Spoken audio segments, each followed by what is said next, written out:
Hello everyone, welcome to the Lost Harbor. I am your DM and your host, Nitsify. We have with us four lovely people, four lovely players today. We have Acrid as Mollis. Hi. We have Tic Tac Dylan as Chrono. Gonna be honest, after we finished recording last week, I have not left my chair. I have not showered in 7 days. I can attest to this. We have Usagi, also known as Reed. Heyo. And we have Toasted Ghost, aka Issa, aka Ublex. Gee. Hi. The fucking delay. Brother. That was good. That was really well timed. Excellent. Oh my Excited to be here. Oh hell yeah! Glad everybody's here. So for those who may have missed session 0, fucking go watch it. But also, second of all, and just a little recap for the players as well. In case you do not remember, in the last episode, there was a Baraja thing that happened. We got to watch Usagi at the beginning try to escape from the Navy. It kind of succeeded, and then just got literally just tidal wave nuked.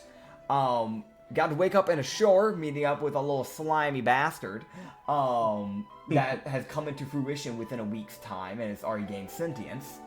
You went into town after waking up with this slime, and the slime kind of seemed to follow you. And upon going into town, you tried to blend in, but your disguise was very quickly foiled due to, the chaos created by Chrono and Mollis, who actively broke out of prison with the help of an old friend who is acting as a high security guard. More specifically, a solitary guard. So after that, I feel like it's pretty cut and dry. Y'all got to the port, you escaped the Navy, and you've stolen a Navy ship. It was awesome. Again? Hold up. No, what do you mean again? There's something even I don't know about you? Time to upgrade the background sheet, I guess. Alright. Either way, I will mention this, because you guys are currently on your way to your next island, which is 2 days away. So if there is anything you wish to do within those 2 days, just kind of let me know. Otherwise, I'll probably just kind of like narrate of how these 2 days kind of go. But if there's anything you wish to do, go at it. I don't really think there's anything specific I want to do. Just want to point out that Chrono is not sleeping inside the ship. Dude just got a pillow and he is sleeping outside for the next 2 days. Fair Ublex enough. will stare at Chrono. What would be good? I've got something. Chrono tries to pretend Ublex isn't there. No, I got something. Actually, I have two things. Okay. One, I need to. One, I need to raid the. I need to look at the captain's office, see if there's any documents, that might give us some important information. Okay, yeah, you can go in and roll me an investigation check. You can kind of just rummage around. Okay. That would be smart. Smart time. fucking I 9. Oh, Oh damn. god. So, Can I, yeah. can I help him? I'm dumb as shit, but can I help? Okay, so you know what? Here's what I'm gonna have you do, because this is actually a kind of a skill check thing that I want to try out for scenarios like this. I'm gonna have you roll me a natural d20, and 1 to 10, you do not manage to give him advantage. 11 to 20, you can manage to give him advantage. You'll actually be useful. Oh, that's helpful. Yeah. 18! Okay, so he gets advantage, so he can re-roll. and Roll he'll take again. the better roll. Excellent. Yeah. Thank you. 14. That's a little better. Okay, that's a little better. Right, and you say you're just kind of looking for, maybe just any useful documents, anything specific document-wise, or just, normal government documents? Or their most recent orders or something, like why they would be here in the first place. Okay, yeah. Because I have no idea if this was the ship. I have no idea if this was the ship that Taco was on, but if it is, then that might give me some useful info, possibly. That is completely fair. So Taka underwear. What? I'm fucking sorry. What did you say? I don't even know because you said that so quiet. I don't even know if the OBS picked up on Is that that. about underwear? But yeah, Ethan just yelled out Taka underwear. I don't Forget about it. forget about Usagi is a thief with standards. He does not steal panties. It's fucking wild. That is Not even if they're covered in diamonds. That's weird. that is such like that sounds like an actual One Piece line. God. I want to mention also the fact that you had to go your way. That even if it doesn't have diamonds, that implies that there is a world where there is some underwear or panties that have diamonds on them, and he has seen that. And he said, "Fucking no, hell nah." Well, rich people are weird. It's true. It's true. I You never know, they might it's have something that's like a fair that. thing. That's a fair thing. Yeah. Yeah, you never know. God, no, but they're fucking weird. Okay, you're right. So, document-wise, there are 3 documents that you kind of find that are somewhat interesting to you. Yes. The first one is talking about a final report that they seem to have just kind of been like, probably was given to the captain by one of the crewmates, one of the other, like, lower ranked Navy people on the ship, which was kind of mentioning that they felt that they're pretty sure that food's been just kind of disappearing in the pantry. Oh? As in, like, the chefs have been keeping an eye on it. They normally do pretty good about their inventory stuff, but things aren't adding up. There's been rum that's been disappearing, food that's been disappearing. It just doesn't make sense to them. Oh, how interesting. I wonder what that could mean. Now, the second thing is I'm thinking about Ooblex because, like, you think maybe they snuck onto the ship or something. Mayhaps, you never know. I'll have to ask them later. The only thing that you do know about Ooblex so far, if I remember correctly, is that they're a week old, and that's it. Like, that's about it. I'm a baby. They baby. The second document does mention that they were heading to an island. Presumably that one.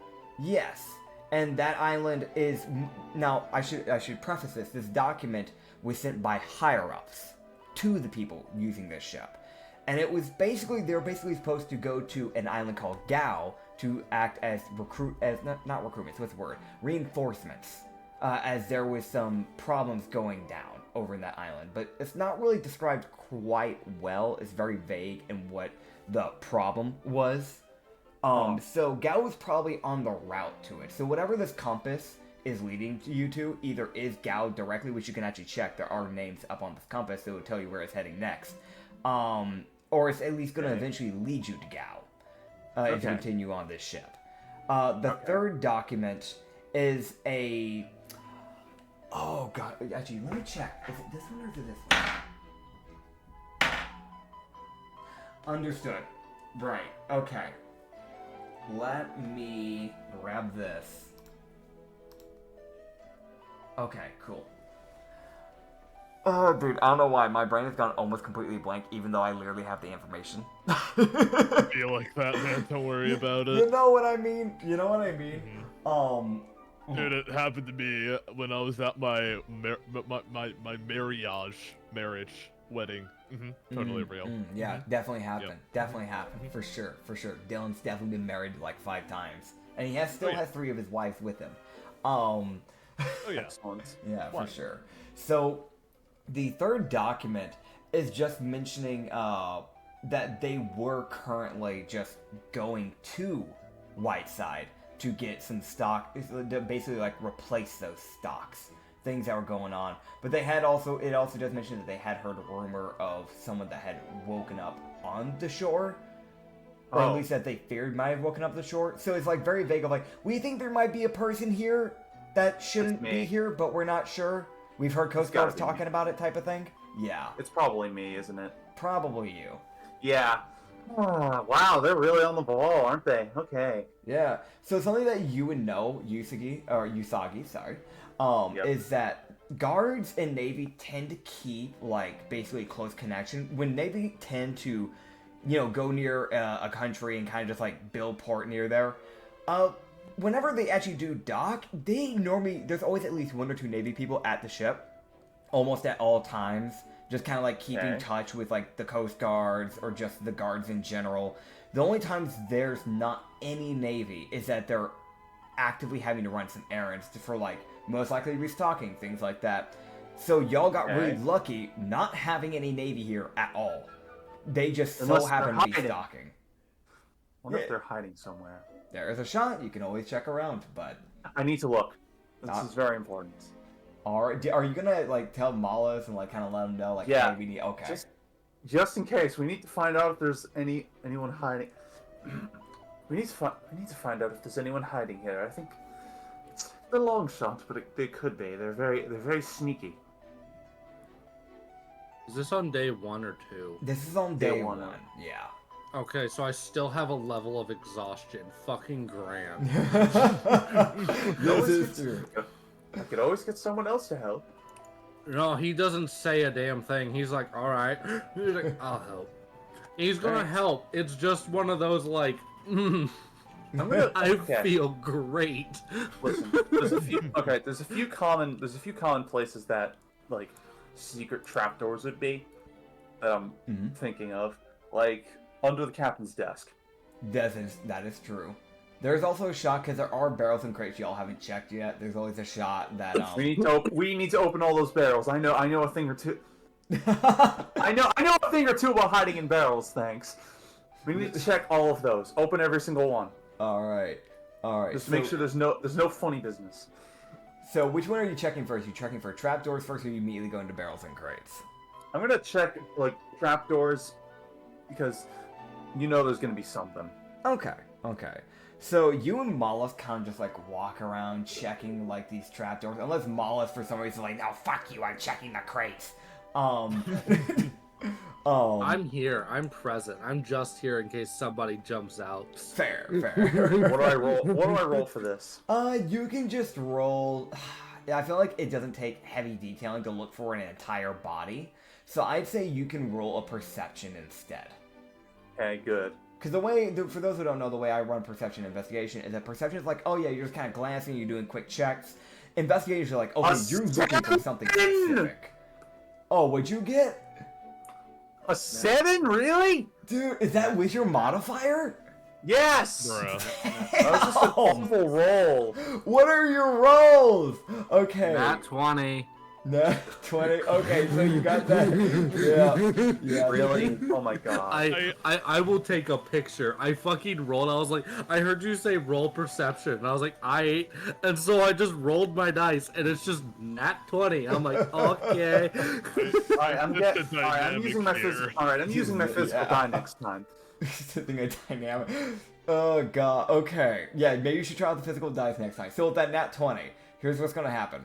You see, you're kind of checking through some of the trapdoors, the ones that are like very obvious. Like you check the one that's like, when you're in the captain's quarters, for example, there is this like spinny chair that can be picked up. It's got little wheels and stuff. Horrible, may I mention, for a boat. Because you'd be getting tossed and but they have that. They chose to have that. You kind of like scoot it out of the way. I think I killed him. Excellent. Bro, I'm just picturing, right? The captain's like, alright, I gotta plot out our course. The boat rocks. Man is gone. Completely loses where they are in space-time on the map. Incredible.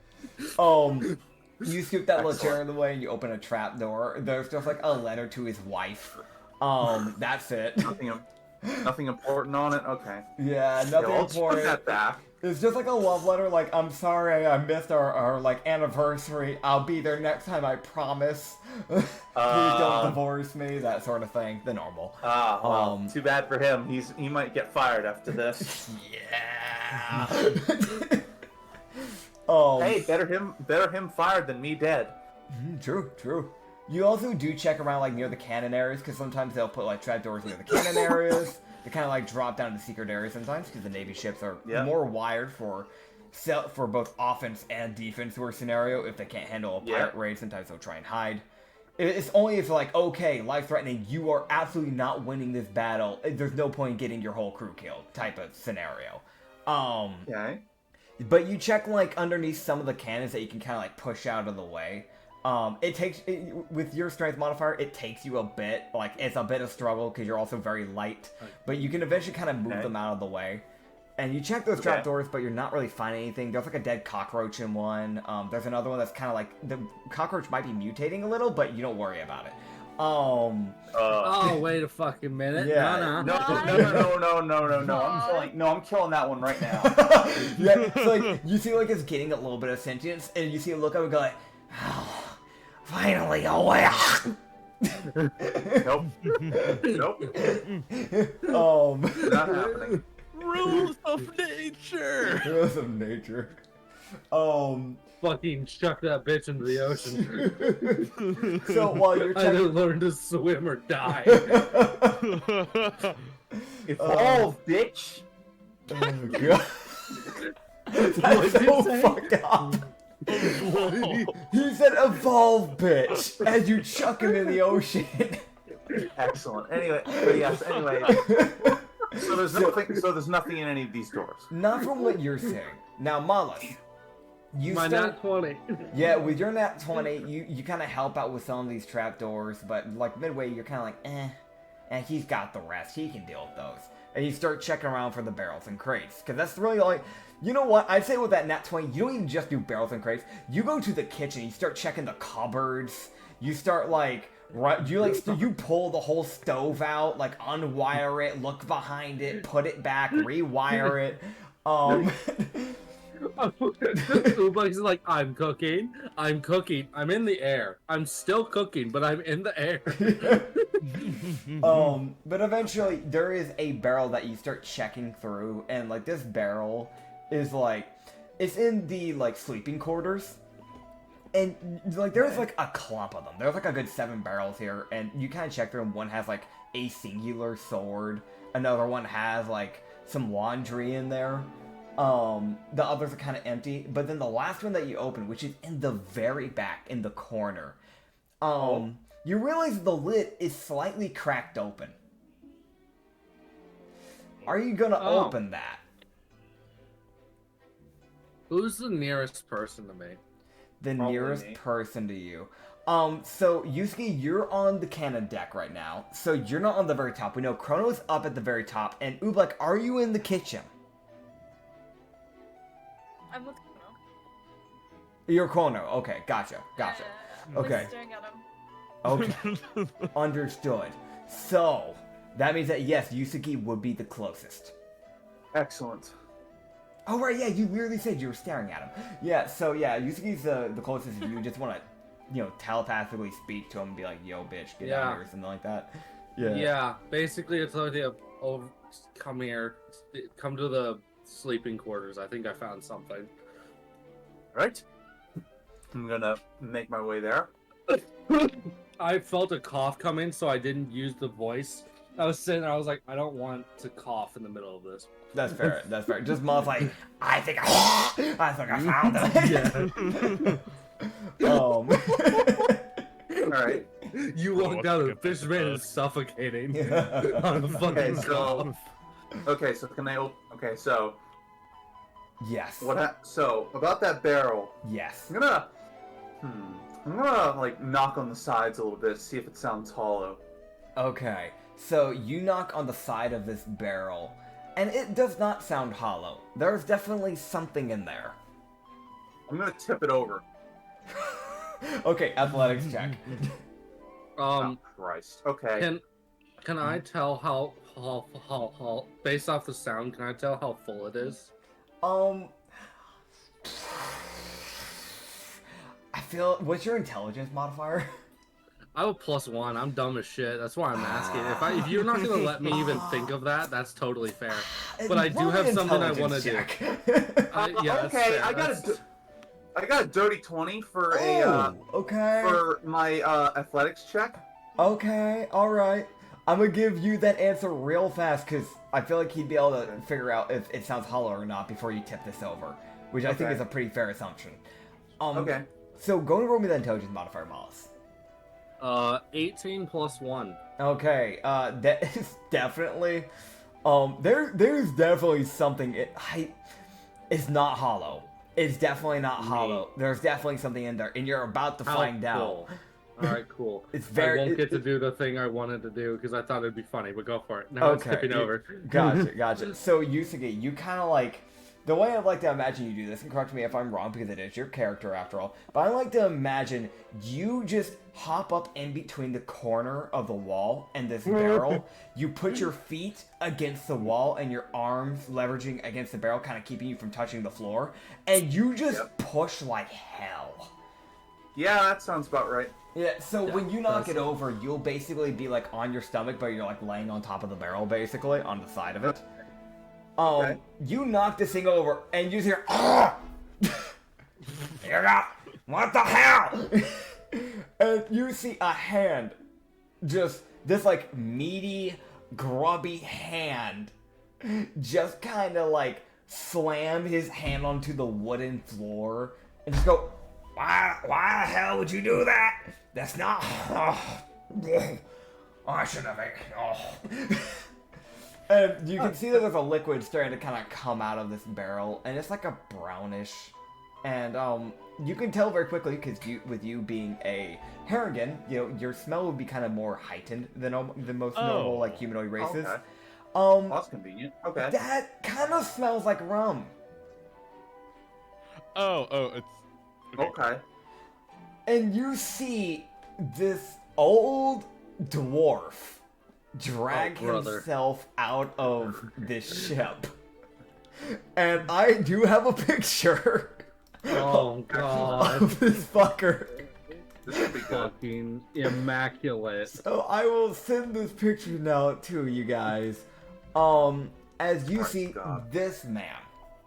It is this old dwarven man who has this long, shabby, very untaken care of hair. This man probably hasn't had a shower in over 5 years, probably. He smells horrific, absolutely rancid. He has these he has this torn up red jacket. Not to mention that his white quote unquote dress shirt has holes throughout the sleeves. It's torn to shreds. He has these brown trousers that are probably the nicest bit about his clothing, but even they kind of have some holes on the knee area. And then his boots are all kind of ragged and torn and just everything's falling apart. He's got these dark gray eyebrows and these yellow eyes. This is like a hill dwarf, from what you can tell, probably. He's maybe 3.5 feet tall. And that's being gracious. You just see him kind of look around and just go, why would you do that? All everything's sideways. Well, it appears my suspicions were correct. Anyway. Fucking bunny. Hey. Did this man just say, "Oh, it's a bunny"? Yes. Hey. I don't assume that you're part of the Navy. I feel they would have kicked you out for being drunk and disorderly by now. You see him stand there for a moment, swaying side to side, and instead of blinking like a normal person, his right eye blinks, and as his right eye reopens, his left eye blinks, and then reopens. Yeah. Absolute unit. I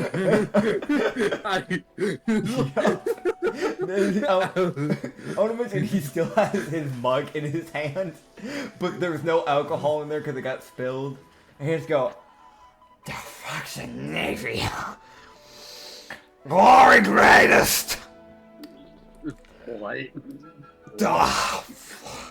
Why am I? Can I roll a perception check to understand this man? Yeah, can I do that? I couldn't understand that either.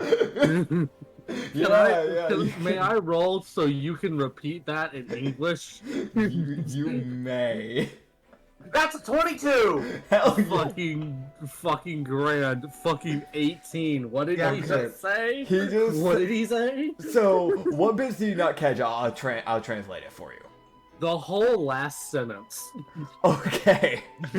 Well, the bit he yelled was "Glory greatest to where am I from?" I think when Yeah, because what I heard was hang a minute. I want to I'm like, also mention, right before he said that was, what's a navy? Yeah, I heard that bit. Can we tie this guy up and leave? Can we tie this guy up until he sobers up, please? I don't bother. It's a dwarf. He'll break the bindings. Not You want to try and tie him up? really. Wait, do dwarves break bindings that easily?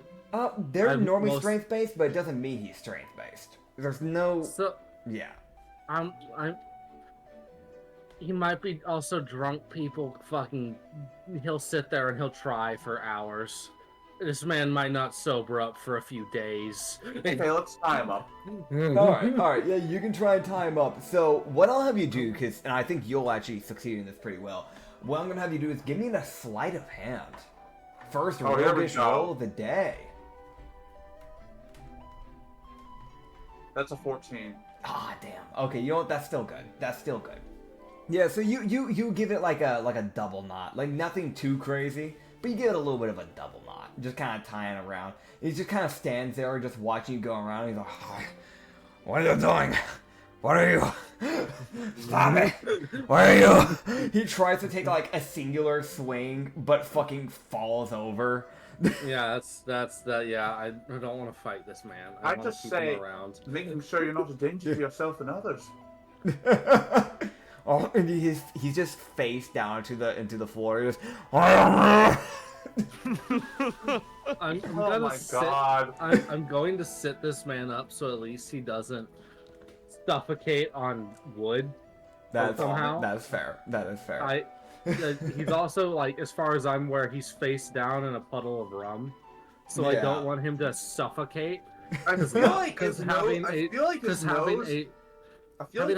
would keep him from drowning in it. Fair. Having a drunkard around also is funny, and he could be useful. That's he could prove to be a utility, so I want to keep him around. So anyway, that went... Okay, well, at least we found out if there's a stowaway. Yeah. Evolved, bitch. The fucking Usagi quote. Alright, I'm assuming that's about the end of this. Really quick, Issa gave me this idea, actually. Okay. So, I would say, like, during in the middle of all of that, Chrono would be... He's just kind of enjoying the fresh air. He's written that book about DDD. And then, eventually at some point, he just sighs, puts down the book, and says, okay, Ublox, right? Just, no offense, but what are you exactly? Ublex is sleeping, but Chrono doesn't know. Ublex is saying nothing because Ublex is asleep, but there's no way you can tell if they are sleeping or not.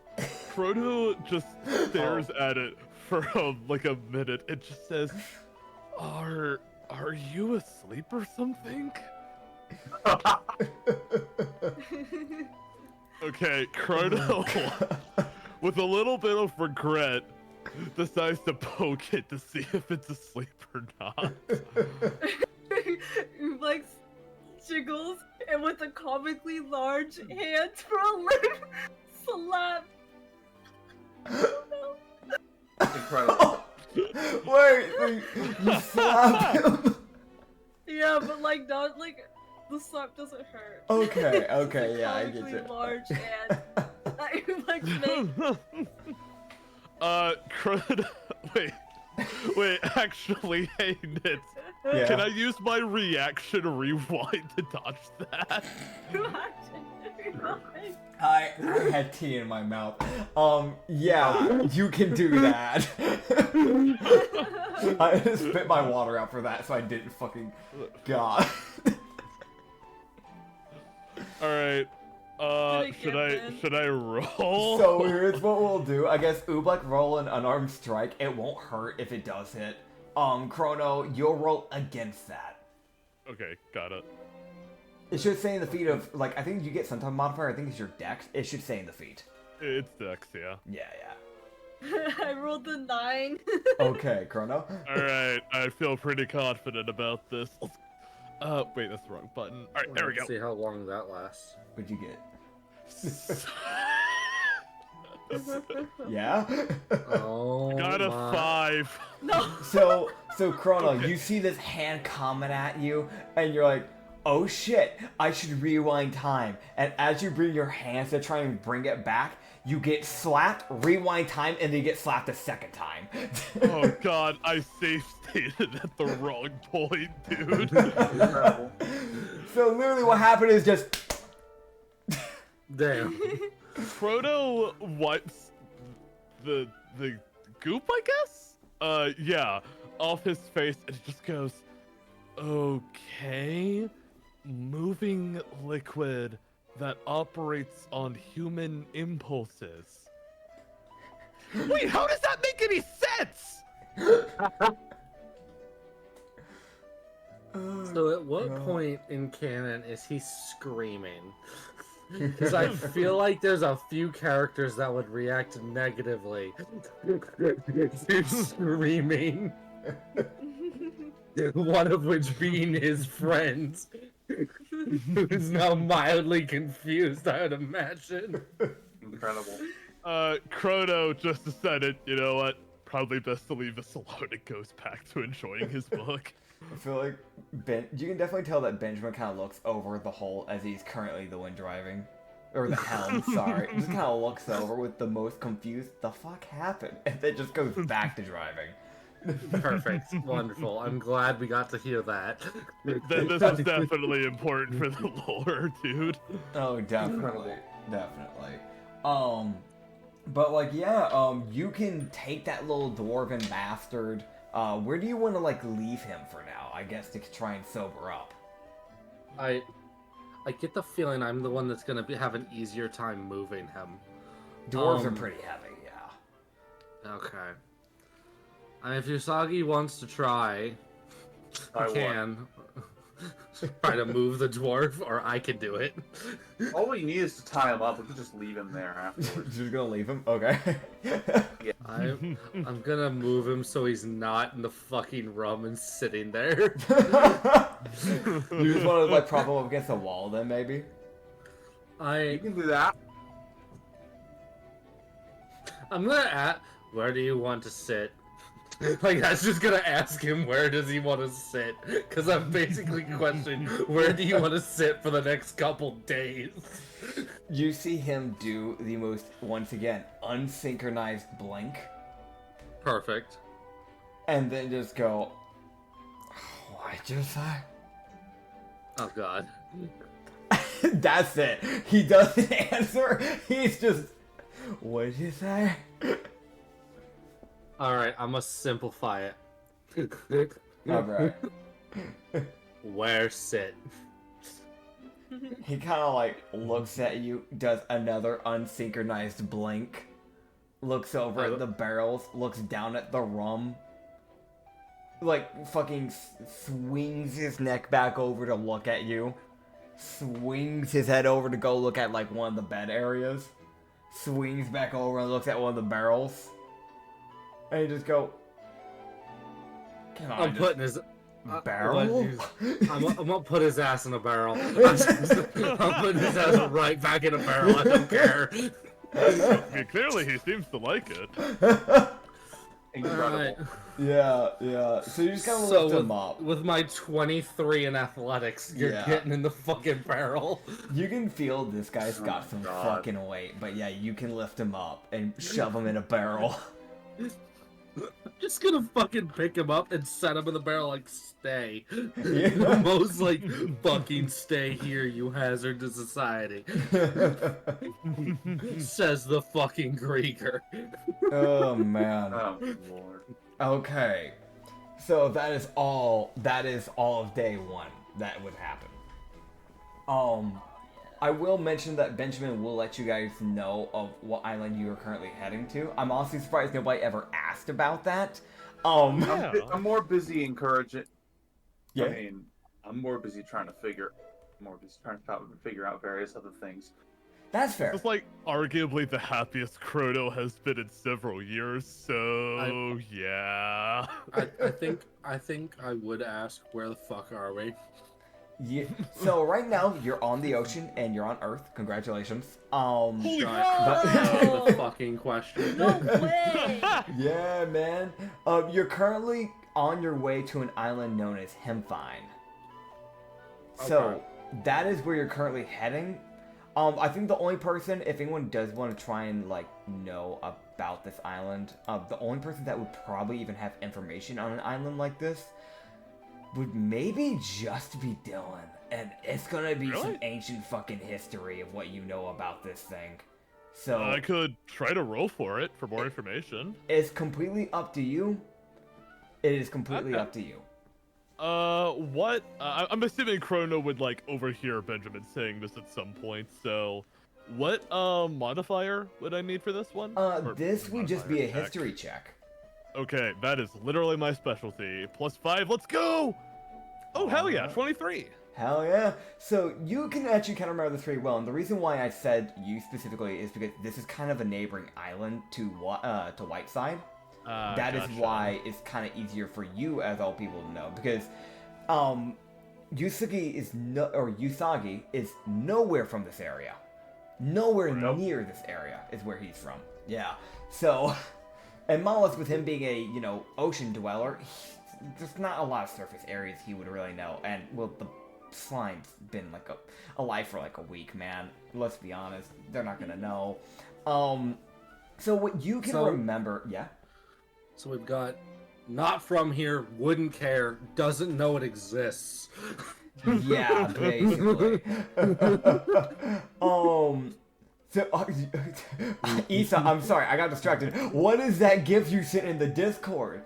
This man slaps a person. slap. It's a good movie. I want to just put it out there. Too? There's what I see for the audience listeners is there is a gif of a guy slapping a man, and Red Riding Hood, for some reason, ducks, and this man goes bouncing, like, off, like, the walls.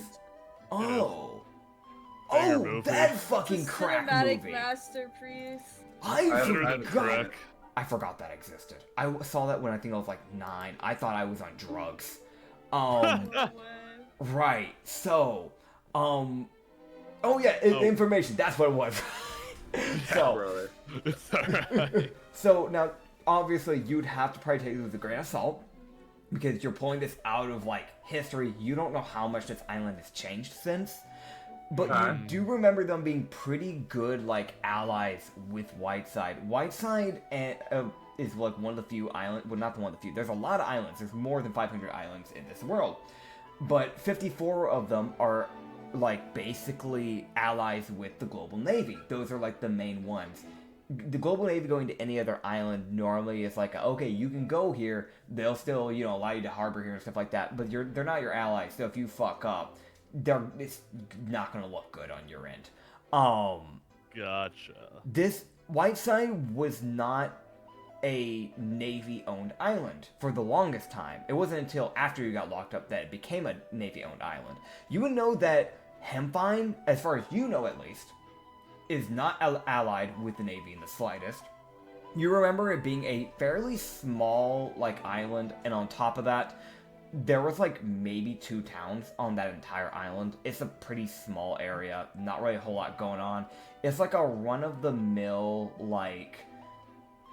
The best way you can put it is, like, there was, like, maybe 200 people on there. Like, a run-of-the-mill, like, small town type of, like, island town. Gotcha. They don't even have enough of a population, at least that you know of, to really even to be considered a kingdom or a country.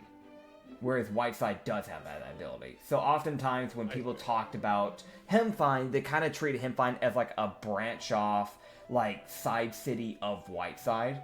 Which they always hated that, but a lot of times that's how people kind of recognized Hemfine. Okay. But the one thing you do know about them is that they do have a decent, like, nature source. So, like, wildlife basically thrives in that island. Gotcha. So, presumably just at some point Chrono overhears this and from Benjamin, and he's gonna say, "Oh, that island's still small, right? Is that why you picked that to go to first?" I can't really pick the North Poles that they normally put in these boats, at least from what I understand, tend to have a pre-decided destination, most likely coded. And I know a lot about coding. I don't know how to code I don't know how to code a North Pass, because there's more than just normal coding that you need as an artificer to mess around with something like this. You have to actually know how to deal with maps, and there's a lot that goes into it. You have to understand the weathers and things like that. Gravitational centering, there's a lot into this. Alright. So as much as I'd like to, I can't pick a destination. This is simply just one island on the way to whatever destination this ship has in mind. That's fine by me. I'm perfectly content getting as far away as we can from that island for the time being. It's completely fair. How do we change the destination? I don't know how to change the destination. It's kind of a problem. Grand. I have an idea. Fucking grand. Well, we could always switch out the log post with the other one, but perhaps that's not the best idea yet. That is fair. That is fair. Later. But it would work, right? It probably would, because like normally how these ships have like their north poses built in is that where the steering wheel for the helm is at, like right underneath it, there's normally a slot that you just like basically push it into, so that way it can kind of be like pre-built. So that way it's easier for like whoever's driving the ship to be like, oh, I can just look down and it's there. Okay. Kind of like how like in a car you have like the F to E full to empty type of thing. It's like in between, so you can kind of see it in between the rudders. It's that sort of thing. But you can do that whenever you wish. Okay. But yeah, the first day, from what you guys know, besides like the little stowaway problem, you don't seem to have any problems. Nothing big really seems to happen, so you seem to mainly be fine, mainly be safe, which is a good thing. Yeah. Now Yes? Sorry, quick question. Does Ooblex continue to stare at Croto when he sleeps outside on the ship? Does he? Yes. Okay, cool. Well, at least it's not me. Cool. The cool in question. Okay. So, the first day goes by completely fine. On the second day, I don't know if you wish to do anything on the second day, but otherwise, it's relatively smooth. You can feel that, like, weather's starting to kick up a bit. It's relatively fine, but you probably know that when you can dock, you probably should, because there might be a storm coming pretty soon by the looks of it. And also, I should try to find out if the Navy's after me. That is also true. Because I really don't want to do... As much as Usagi enjoys the chase, he doesn't like getting actually caught. Actually, Get that. now that I think about it, Croto would be curious about it too, because he knows he got a bounty poster at one point. Will that bounty poster basically be reissued now that he's free and people know about it? You don't know, honestly. So here's the thing, right? I don't know how, for Usagi at least, I don't know how, or Usagi, I don't know why I keep going to Usagi, I'm so sorry, man. Okay. Is there a way that you plan to try and figure out on how you might figure out on, like the Navy thing? Because there are ways that you could possibly look into, oh, well, there might be a way of them tracking. Do you have an idea of how you want to try and look for that? It's easy. Just ask around. Try to, ask the local bartender or something. They probably know okay. So this is for when you get to the island type of thing. Yeah, I agree. Okay. I don't think we can do anything on this ship. We can't do anything without... Of course, if any feathers start showing up, let me know immediately, because we got problems. Gotcha.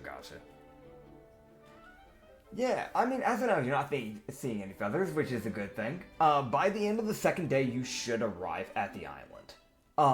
So you'll actually be able to start doing digging. I don't know when you guys arrive, if you want to try and pass the night before going onto the island, or if you just immediately want to head to the island. Also, Mollis, make sure you remove all of your exhaustion points, because you shouldn't have any more now at this point. I'm taking a long rest. Yeah, take that long rest. I say we should get to the island. I need info. Yeah. I need info, and that's the best place to get it. That is completely fair. Chrono would want to tag along with Usagi on this one, just because there is, Now, he has been reading history books for the past over 300 years, but he knows that there's probably gonna be a lot of gaps to fill in. Listen, let's also. Well, I'm just gonna say if you see that pheasant, let me know so I can hide. Oh yeah, don't worry about it. I got you. Because it goes a little beyond, being wanted. Oh, did you like? Were you in like a romantic relationship with her or something? You could possibly something to that slight effect. Oh, you guys probably kissed, didn't you? That's why she's taking it so seriously. It didn't. They kissed. It was less lascivious than that. Okay. Fucking what? Mischievous. But lascivious. How do you pronounce that word? Did you mean that less mischievous, or did you? No, it's 1 sec. No, it's this word. Let me post. Mischievous? No. I don't know how you fucking pronounce this word. Do you know how to spell it? I'll look it up real quick. I just posted it. Oh, okay. Yeah. Cool. Let me see. Yeah. Oh, That's a fucking word. Okay. I just learned something new today. Okay. God, Thank you. fuck that word. Yeah. So I'm just like, Dude, my It was dyslexia less- looked at that and said it was no. it was less. It was less. It was more. It was more emotionally charged than that. Alright, fair enough, I guess. So, I just recently discovered apparently I've missed about over 300 years of my life, so how do you my. information collect today? Just ask people. Pretend you're a tourist. How do you Pretend do you're a that? tourist. What's a tourist? He's gonna sigh. I'm putting on my cloak. He's gonna and sigh. I'm gonna sigh follow and them. just follow my lead. Okay. Can I put on my cloak so I can obscure the fact I'm a Grieger? You can obviously do that. What you'll do is that, because I'm gonna go and say that y'all are like starting to y'all are saying this as you're like approaching the shore. Yeah. What you can do when it comes to that is you can just roll a deception, and that's how that'll work. Shit. Why is it deception? Because you're trying to not be you, basically. Can I not use charisma? I hate to tell you, that's kind of how that works.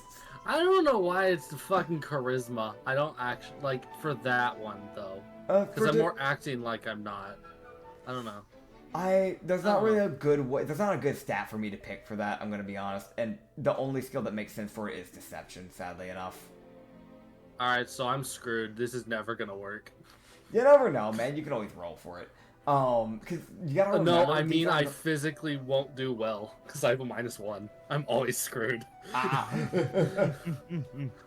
That's why I say that's the bad. My brain thought it was stealth. I don't know why. No, stealth would be more just naturally sneaking around, but when it comes to disguises and stuff like that, that's more of a deception thing. Okay, then I won't really bother. That's fair enough. There's no point for me to bother because I won't succeed. Understood. What about Okay. Oobleck? What is Oobleck planning on doing? I'm sorry, quick question. Yes. Can Ooblex shrink themselves or? So technically they Yes. always have. Oh, okay, yeah. Oh, wait, no, yeah, 'cause So, they're not mnemonics. Never mind. So Issa, hear me out. What if you shrink down and you just ride on one of our shoulders into town? Just be really tiny. Yeah, like a Pikachu thing, basically. I mean, looks can't. Actually, don't really know. Actually, all if I you know don't- about is that plasmoids can fit into 1-inch spaces. So normally what I do with that, so we'll probably run off how I normally run it then if that's the case, if we're not for sure. Normally the way I do that is that you can normally kind of like stretch your body out, which is why you can get bigger, quote unquote, and things like that. But normally you can't actually like add or reduce mass because there's not really a way for you to properly do that without magic. And even then it would be very custom spell stuff that you would need for something like that. Like we're talking like a very custom form of like enlarge/reduce is what you would technically need to do that. But what you can do, normally the way you can get in between those areas is that normally you can kind of just like, think of like, have you ever seen those jokes or those memes where it's like, oh, it's a 2D person that get in a 3D world and you see them from like the side angle and they're just like a paper? Like that's kind of what you're doing. You're just stretching yourself out to make yourself extremely thin. Dude. Yeah. Awesome. So technically you wouldn't be able to shrink yourself. I just had a random image in my head though. I don't fucking wild, and I don't even think this would work. But you could technically pretend to be a jacket on someone. Oh. But also, you gotta remember that cursed. you weigh 40 pounds? Yeah.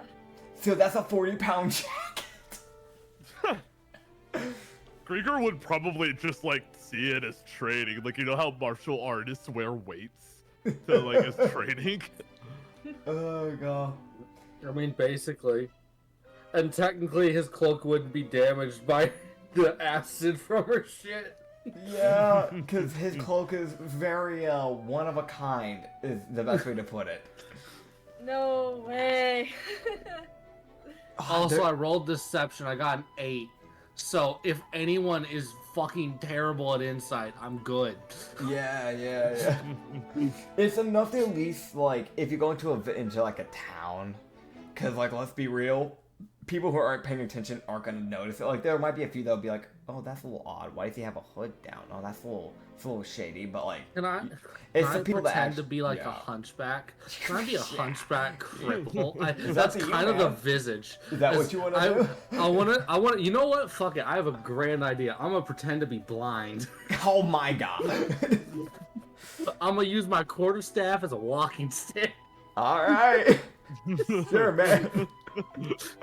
Because I think that's fucking funny. Alright. So you're pretending Because to be little a blind do they man. know, I can fucking see them Yep. from multiple directions. Oh god. Okay, Oobleck, what's your plan here for when you get on shore? Do you just want to just tag along with them? Do you want to go somewhere else? Like, what's your plan here? Because they seem to be going to a tavern, from what I understand. I might join the tavern. Okay.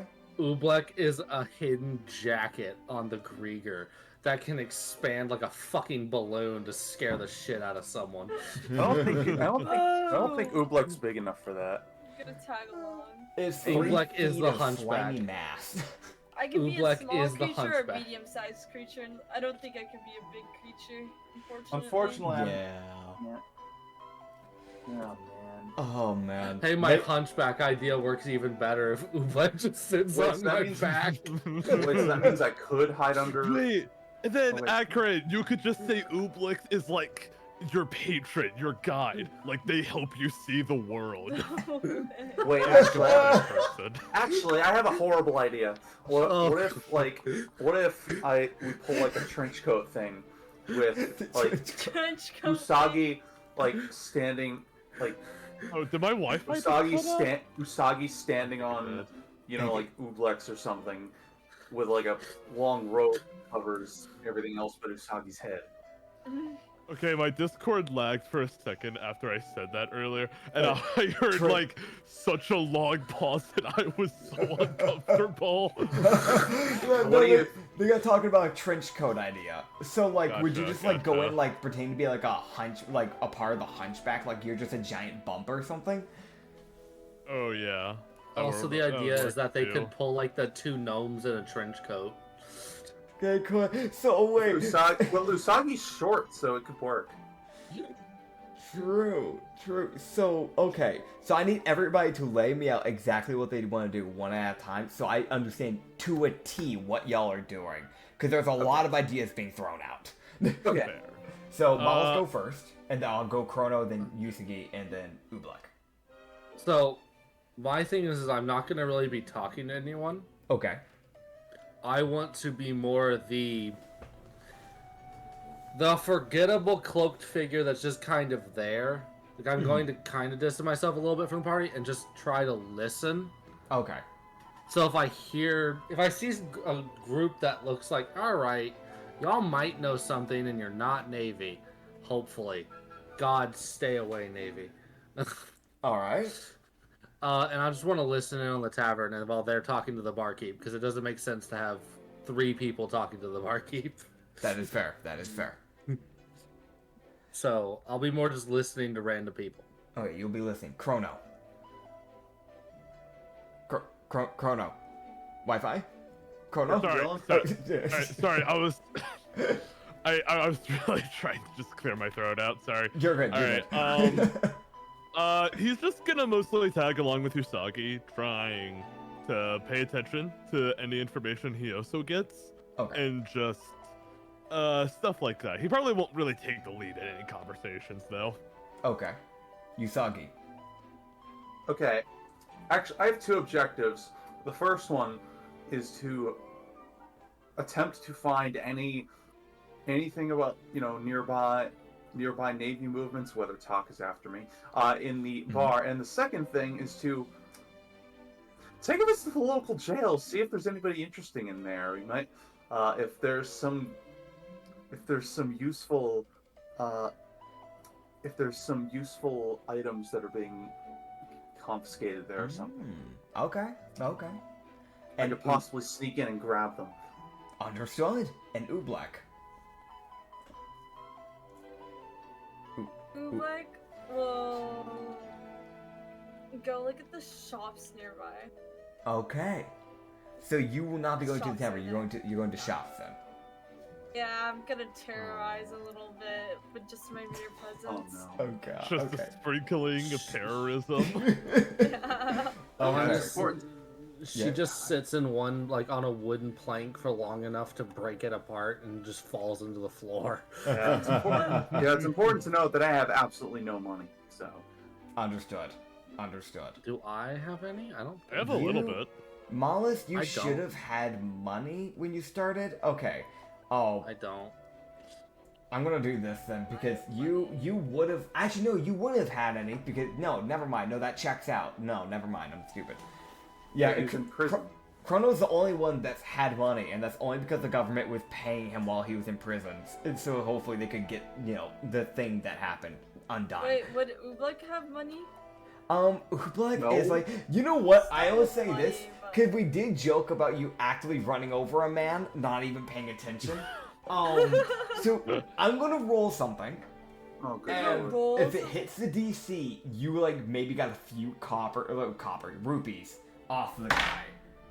That's a no. You burnt the rupees. You ate through them. Okay. Oh man. You got an 8. It's not high enough. I'm sorry.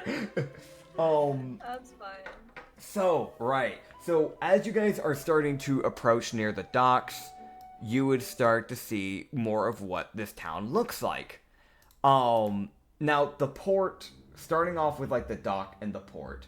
A lot of times docks will have little shops, fishing shops, stuff like that, kind of pre-set up ahead of time. There's at least a few shacks there at the very least. This port has not been taken care of really that well. The first thing that you can notice throughout the bat is that some of the planks have either kind of rotted away or there's some planks that are missing.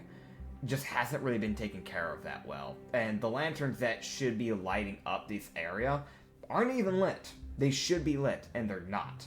Meaning that people that should be taking care of this during nighttime, there doesn't seem to be any traction at the port. So it's completely empty is what you're saying. Yes. You would also see that the shacks that are there, there's 3 different shacks. 2 of them are kind of broken down and the other one seems to be in good condition, but there's not really anybody at these shacks. So nobody's at the port right now, at least. You can see that there are 2 other ships, but nothing big. The ships have kind of run down. Looks like they haven't really been taken care of too well. Okay, I'm gonna be honest. I'm changing what I'm doing. Okay, that's fair. I figured you guys might have a plan, might stick to the plan or might not. So I figured I should at least let you, get done with the plan at least before you start jumping into things. No, Well, I have an additional thing I need to do before I do my plan now. I need to check like the whatever the counter is for whoever manages this place. Like the information desk to see if there's anybody there. Okay. And what was the thing for Chrono? Oh, sorry. I know I talked about it earlier, but I forgot to say it outright. Chrono wants to make sure that his wanted poster isn't back on the market, basically, because he knows that's code for alright, gonna have to be careful of bounty hunters, and that would be good to know. Yeah, that's completely fair. You can also tell, Chrono, because you've known this guy for a while, Ben seems off-put by this. He would... What do you mean? The last time he was here, it was not like this. Gotcha. Yeah. You'd see that he would be the one to kind of, tie the ship to the dock. And he would just kind of look to the others and go, do what you need to do. I think I'll probably watch over the ship. I don't trust this personally. Chrono is gonna turn to Usagi and Malice really quick and says, go ahead. I'll catch up with you guys in just a quick second. Alright. Malice is going to check underwater. Alright. So, immediately straight off the bat, Usagi, Ubluk, you guys can start leaving onto the port to go check out your stuff. You're going to start checking out for that counter. As you're doing that, you're getting off the boat. Malice dives into the water. Malice, what are you looking for? I want to see if there's anything that would be because I know that there's body dumping sometimes happens with places that kind of go to shit. Yeah. Body dumping, item ditching, anything that someone would want to get rid of, they chuck into the ocean usually. So if I start seeing a lot of items, that's going to be probably a key for okay, we need to leave. Or we need to go do something else. We need to be on high alert. So I want to make sure there's not fucking corpses. That's fair. Okay, so I guess you should roll me a... You're looking for very specific things. So I'm searching for anything that could prove problematic for our stay here, no matter how short it is. I would say because of the type of things you're having to look for, those are kind of bigger things. So I would say perception. If it was smaller stuff that you're looking for, I would have said investigation, but we're going perception here. Thank God. I'm better at perception because I have wisdom, but I'm dumb as hell. Fair. All right. 16? Okay. 30-16? So you can see a few things that kind of stick out to you. There are a few bodies, but there's not a lot. You can see that there are probably, I'd say, at least 5 bodies. You can see that 2 of them are a little bit more on the recent side. 2 of them are Navy people. They have the uniform and everything. You can see that there is a pirate body. And most likely a pirate body. It's very pirate-esque clothing. It's the default basic pirate clothing. Oh no. I loot the bodies to see if they have anything useful. I know that there's most of their shit's probably destroyed because fucking salt water. But some things can survive stuff. Yeah, you can do. You know what? What I've done for looting is that I'm going to give you 2 options when it comes to looting bodies. Because I feel like these both fit. You can either do a sleight of hand or you can do an investigation. I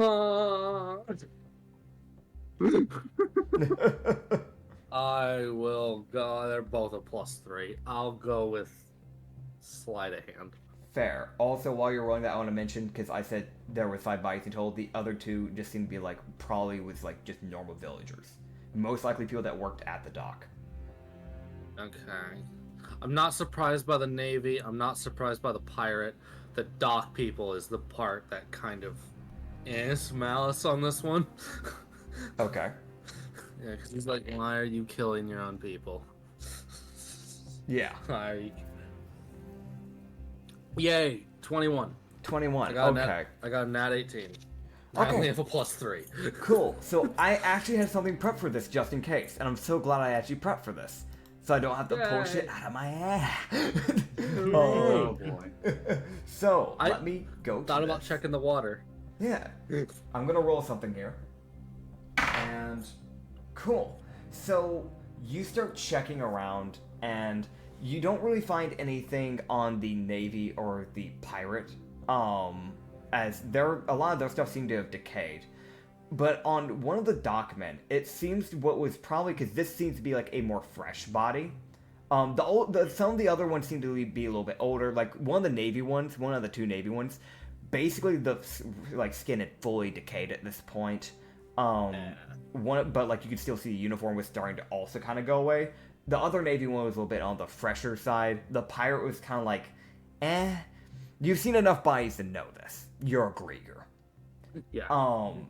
You can tell that this body, out of the 2 dock workers, one is an older body, the other one's probably fresh. There is actively still like some blood that is seeping out of it, but it's obvious that he's already dead. So this is fresh. You find on him one thing that can still be kind of used, which is a veteran's cane, and 180 rupees. Whoa. Monies. So a veteran's cane is an item. You can go and add that to your inventory. Add it to my. I will.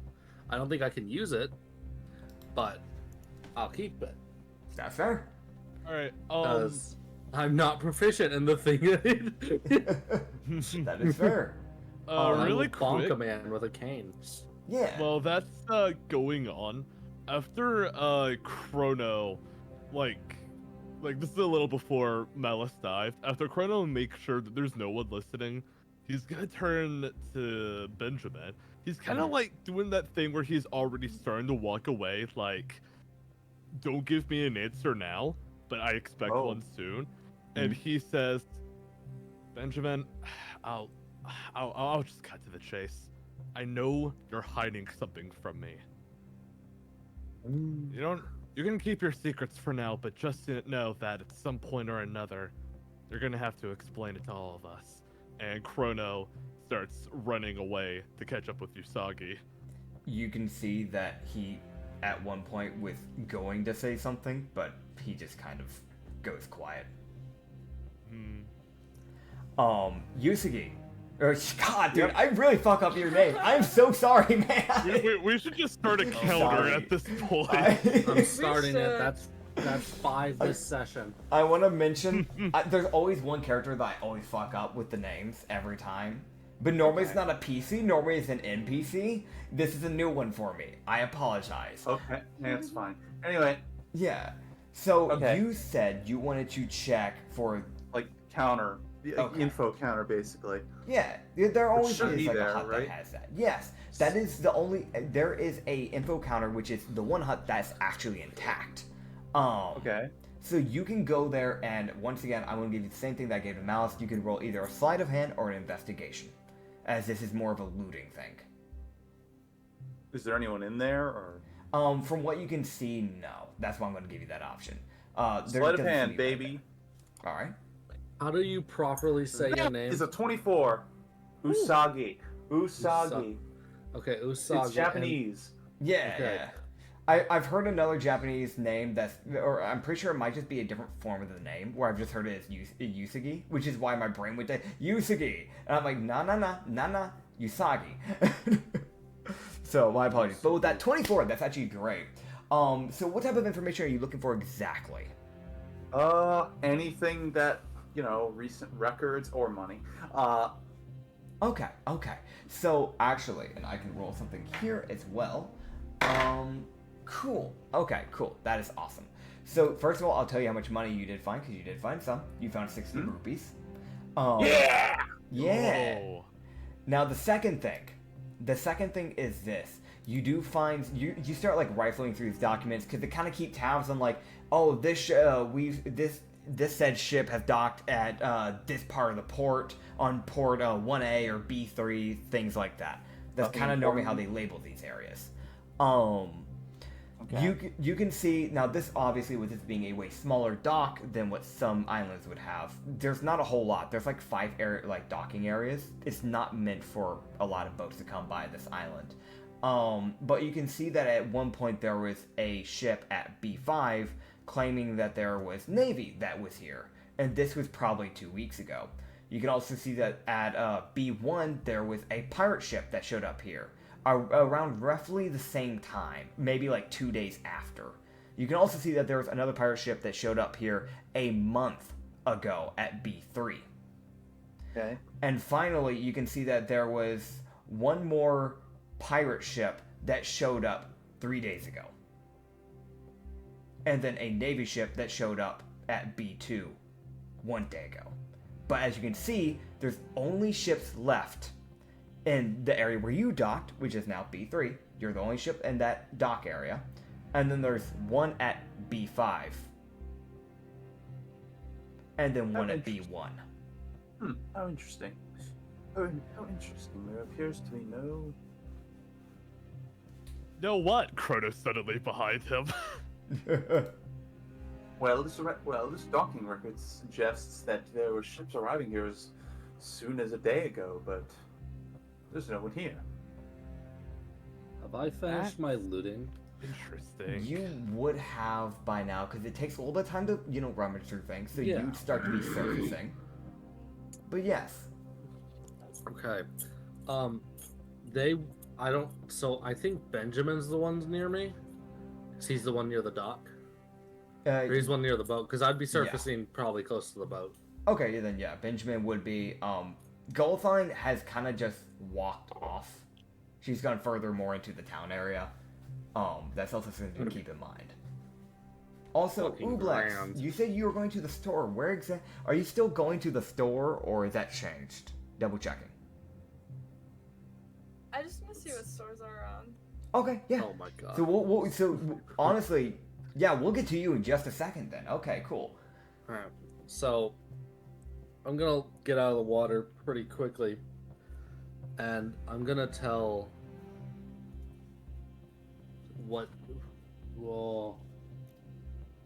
My brain. Why am I blanking on his name? Benjamin? Benjamin, yeah, there we go. Okay. I was like, my brain went to Sebastian. I was like, that's not it. That's No. not his name. That's not his name. That's a different NPC from a different campaign. I'm fucking trying. I'm going to tell Benjamin. I'm gonna quickly relay the basis of the information Okay. about the bodies and whatnot. Mhm. And I'm going to kind of especially iterate the freshness of the one body. Like, okay, we should probably be ready to leave. Yeah. Like, at a moment's notice. He just kind of nod his head quietly and just go, I'll stay on the crow's nest. If anything gets nasty, I'll try and signal to you the best I can, and thankfully for me, I've got a little few tricks up my sleeves, and you see him kind of just at his little bracer that he has, his mechanical bracer on his right arm. You see him kind of just push a button, and you see this mechanical slingshot come out. Oh, fucking neat. And you see him just pull out a stone and just go, always ready. Good. That's good. Well, this feels a little bit better about him now. 'Cause Yeah. as far as he knew, this man was fucking unarmed. I know you could probably headbutt someone, but that's not good for people. Fair. But yeah, he's going to... Oh god, okay, well, where's your... Yeah, he'll head over to, Usagi? Yeah. Yes. Okay, Usagi and Chrono, and basically inform them that we should be ready to leave if this goes south. I found a fresh corpse in the water. Sure. Oh. Noted, but I still need to check the jail. Well, let's check quickly. Actually, wait a minute. And also, where's the slime? You look around, the slime's nowhere to be seen. Yeah, he's like, where's the slime? Where's the other person? Chrono just has like no clue how to react to this. All of this is new territory Also, for I him. assume that the jail's adjoining with the Navy base, right? Like, they would be right next to each other. So, there was Navy ships here, but there is no Navy base here, as the Navy never really allied with this island. So most likely the Navy ships that went here probably just came here to like restock or just rest for the night, or there might have been a storm at the time. All right, so I need to check the jail. Okay. And So, I'll do that, and then I leave, and then we leave. Okay. Could I go ahead and make a quick investigation roll to see if Chrono has a bounty poster again? Yeah, you can check like the information desk that you're at right now if that's where you want to check it. Yes. And dice go. That's an 18. Okay, so you start rummaging through it. As of now, you don't see your poster with the newer ones. You kind of dig through these files. How long do you want to dig through these files, actually? How like many files are there exactly? They have them alphabetically ordered, and there's multiple of these files that are alphabetic. So like, it's one of those things where like you open like, you know those big office tin can like type of like file things, like cabinets. It's one of those, and there's 3 of those cabinets, and each one has it from A to Z. Okay. So how long is your ADHD gonna last, Chrono? All right, Chrono. See, like, okay, this might be a waste of time, but how I think Chrono would see it is that, okay, so there's a Navy base somewhere around here. These new people, like, his first, like, actual social contact in years, if, like, people he actually kind of likes, he would feel awful if he unintentionally let trouble come to him. Just wait, no, that's not the right way to word it. Trouble happened to them because of his presence, basically. So he would start working, but like first sign of like a noise, he's going to bail. Fair enough. So he's going to every J file and checking. Yeah, I guess so. Yeah. So every time you go to a new cabinet, it's gonna take 10 minutes. Because you have to really rummage through, because there's a lot of wanted posters in the world. 90 minutes, we'll see you later, bud. So, yeah, it's up to you guys. Do you guys want to stick around with Chrono, or do you just want to go ahead and check? No, I just want to go check the jail. Alright, Malus, what about you? So Usagi's going for the jail? Yes. Mm-hmm. Okay, I'm gonna stick with Chrono. Okay. So we're gonna hop over. Yeah. I'm gonna go through a different filing cabinet. Yeah. Okay, hold on. I need to check. Okay, I had to check for something. So, Mollis is going to be checking the J's, but he's also going to be checking M's. Okay. So this'll cut it down in like half times for you guys to find both of your files then, because I'm guessing you're going for your name. Yes, he's lightly looking for himself. It's one of those like, am I a fucking problem? Like, like it's one of those like he doesn't really care if he has a wanted because he's figuring because they already have a dude who's getting chased. At least in his mind, he's like, we're fucked anyways. So what's another poster? Yeah, that's fair. That's fair. Okay, so we're gonna quickly hop over to Oobleck. That'll only take you guys 15 minutes, so that'll actually make a big difference because you guys are basically cutting that in half by doing so. Okay, so 45 minutes. Woo. Yeah. Oh man, but yes. So let's just get right to this. Oobleck, you start walking around now. Did you tag along with Gulthine, or did you just choose to go like on your own separate way to kind of look around stores? Because Gulthine was more kind of like, probably from what you know, because she wants to find another ship, she's probably walking more around just town edge to try and find other ships that might be useful, because the other ones that are at the dock are kind of, eh. Or do you wish to go further into the town so you can actually see the shops? Just double checking. I'm gonna go further into the town to see the shops. Okay, cool. Also, you might want to get a little bit louder, because that was a little quiet. I hate to say that. But... Yeah. Okay. So you start, going a little bit further. Like, at first you're kind of, like, walking side by side with this fucking giant, or half giant, technically speaking. And then you would eventually start, like, splitting ways, and you start to go more left, and you keep going forward. And you're kind of looking through these, through this, town. And you can tell that these buildings have been brutalized, and they've definitely seen better days. You can see that some of these have been, basically burned down. You can see that some of these have, broken windows. There's, doors that have been completely shattered.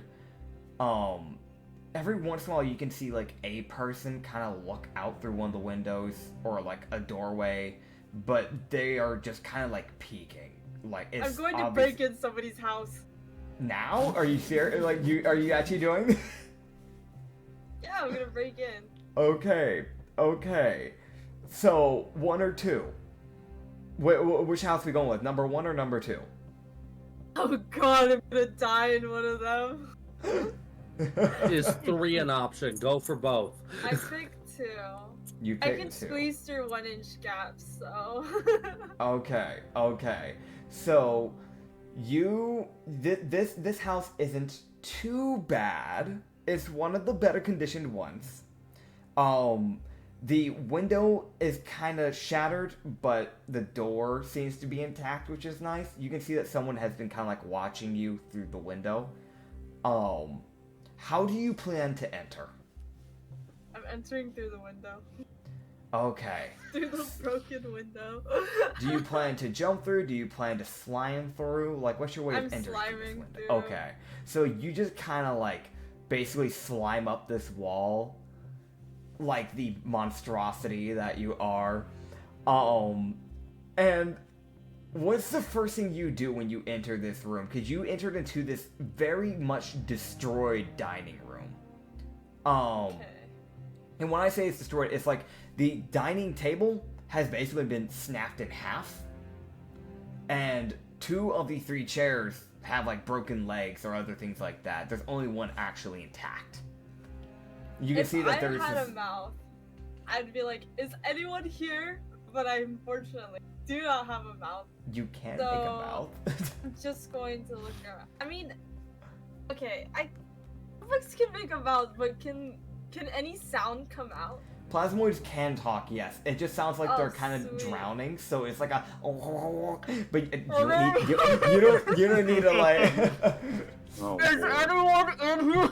Yeah, it's like you're being kind of suffocated while you're talking, but it's muffled talking basically. Oh my.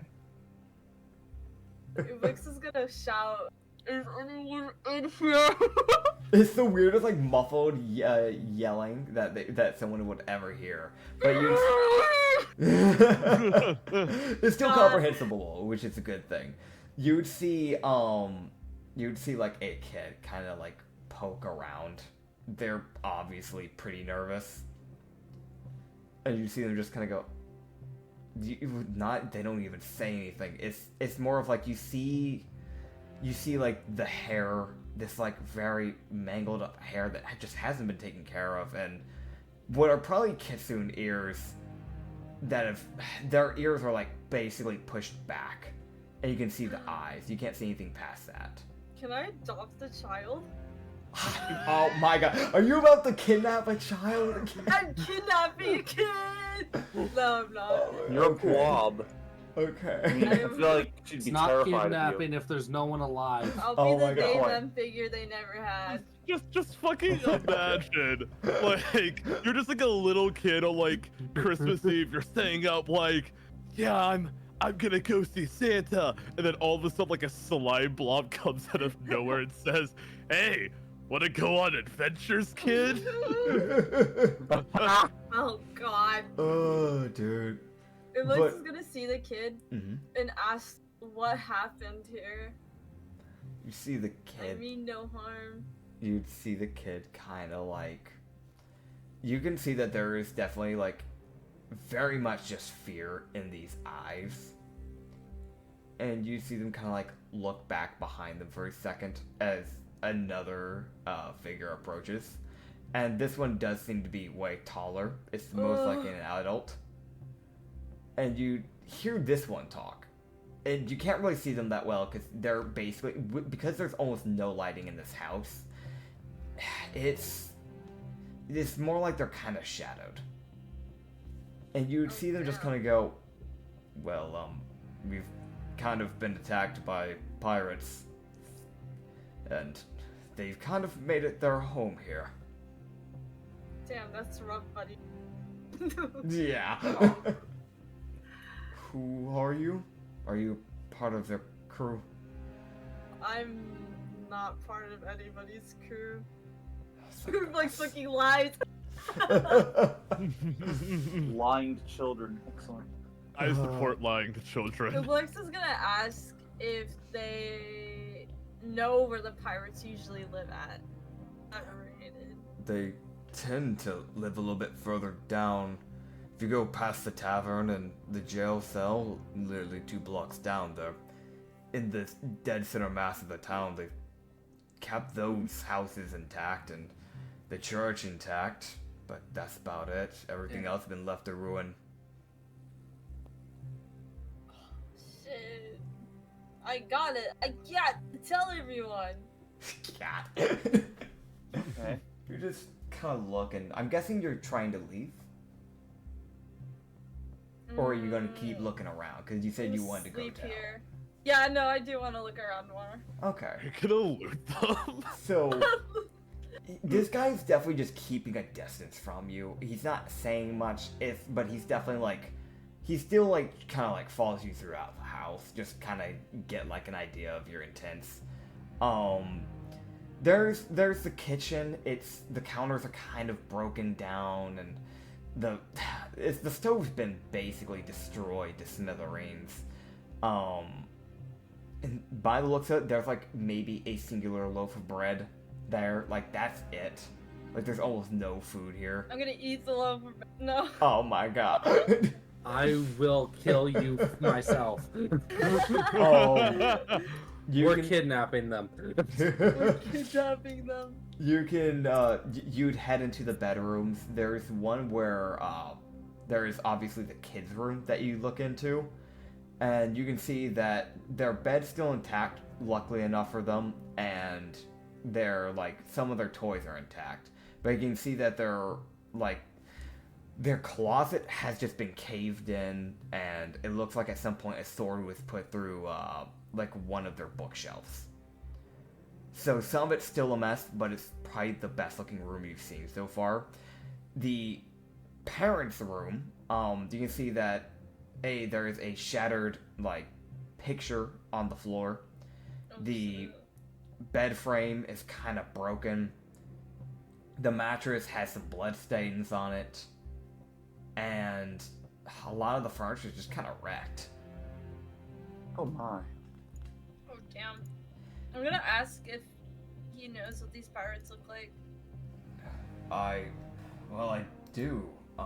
You probably should keep an eye out. I don't know how you got here on this in Hemfine. Everybody knows everybody, but it probably would be good for you to know. Just you'll know them when you see them. That's for sure. They have this goblin that's been going around and stealing from everybody. And if someone starts trying to rebel against them, she's been the one to assassinate.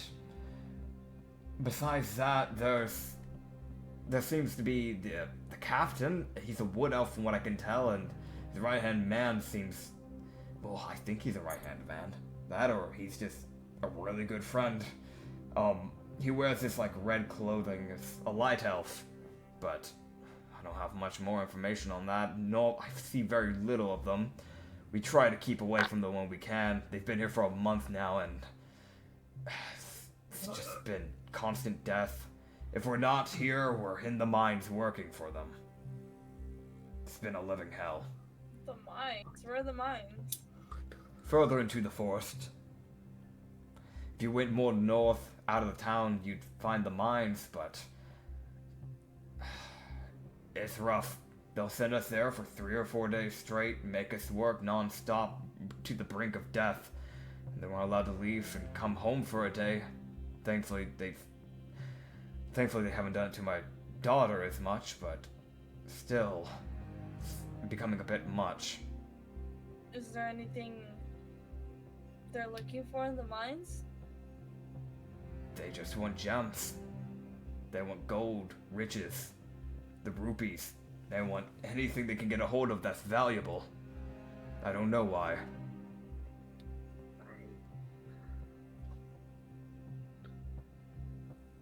This is really difficult. Just be careful. I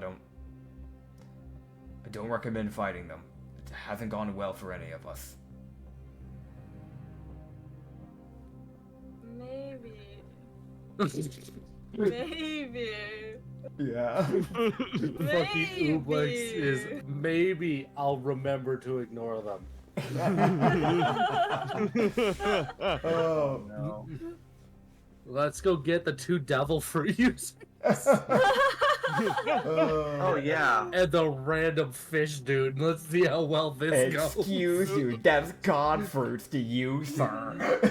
Ooblex is really the type to like be told, "Hey, don't eat that," and then just morph into a troll face and do the thing they were not supposed to do without hesitation. Yep. Ooblex is the alcoholic you place a bottle of alcohol in front of, and it gets told, "Don't." And it's like, oh, fucking really? Yeah. I don't see you stopping me, motherfucker. I'm a slime. What are you gonna do? Punch me? I'll absorb it, idiot. So, I wish. while Ooblex is having this conversation, we are going to cut to Usagi. Usagi. I'm gonna increase the timer. I'm increasing the Incredible. counter. I was even thinking in my head, like, okay, it's Usagi. Usagi. Fucking hell. So you were on your way to the prison. So you're kind of looking around, and as you're approaching, you can see that a lot of these houses just kind of give you a little bit more in-depth of this town. These houses, like, even the ones that do look like they are livable, there's, like, no lights in any of these. And may I remind you, you guys came here at night. So the fact that there are no lights is kind of surprising. The one other thing is that when you're passing by the tavern, because the tavern's right beside the prison, the tavern does have, like, a very dim light kind of coming out of it, but that's about it. And you are walking up to, so you're walking up to the prison, so you will be passing by that. While passing by the tavern. Yeah. Is there anyone I'm just gonna like try and peek through a window. So you can peek through the window, and you can actually, you're in fine height. Yeah, you can still see this. You're good. You're 4 foot. I know some Harrogans are like 3 feet, and I was like, okay, wait, no, which one is he? Yeah, no, you're good. Okay. Yeah, so you can peek in, kind of like on your tippy toes to look up through this window, and you can see that there is a lady kind of like shining a mug. She isn't looking in the best of shape. I actually do have a picture for this lady. Funny enough. Boy. I tried to pre-prep as much as possible, and it's working out. I respect it. Yeah, thank you. Gotta respect the hustle, you know. Christ, is Huggy gonna become a harem protagonist? Anyway. I love the. All right, there's a shot. The one dude who can go in the water goes in the water. Yep. Yeah. You have no idea how much I've prepped for this today. I had all week to do this. Right, so this is the lady you see. You see a half Khajiit lady. So she has the mainly more human-esque type of body and skin, but she does have the, like, natural Khajiit ears, as well as human ears on the side of it. So she has 4 pairs of ears. And she has this, like, very fluffy Khajiit tail that, again, these people haven't been able to take care of themselves that well. So it's pretty fucking messy. Her hair, which is like this dark brown hair, kind of comes like down to her back. It's pretty messy. She has these like black leather gloves that are fingerless. that seem to have some spikes on the end. Besides that, she has this tank top that is kind of like, it's got a few tears, but it's not too bad. Out of any of like the people here, she's probably one of the better kept people from what you've gotten. Because you've seen some people peek at you every now and then. You can see that their clothes are torn to shreds, but she's kind of taking care of herself a little bit better. And she has these like kind of somewhat torn like jeans with this like metal silver belt that goes around her waist, and this like fluffy.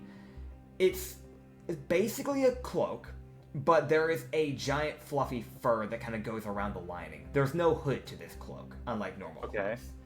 And then you can see, but there are like these like high heels that she does seem to be wearing. But it's mainly just blacks is what she's wearing. That's the lady that you see. She has these. One last thing I should mention is that she does have these like silver hoop earrings that she kind of wears. She's standing around maybe like 5'5", around there, like kind of normal height for a human. Okay.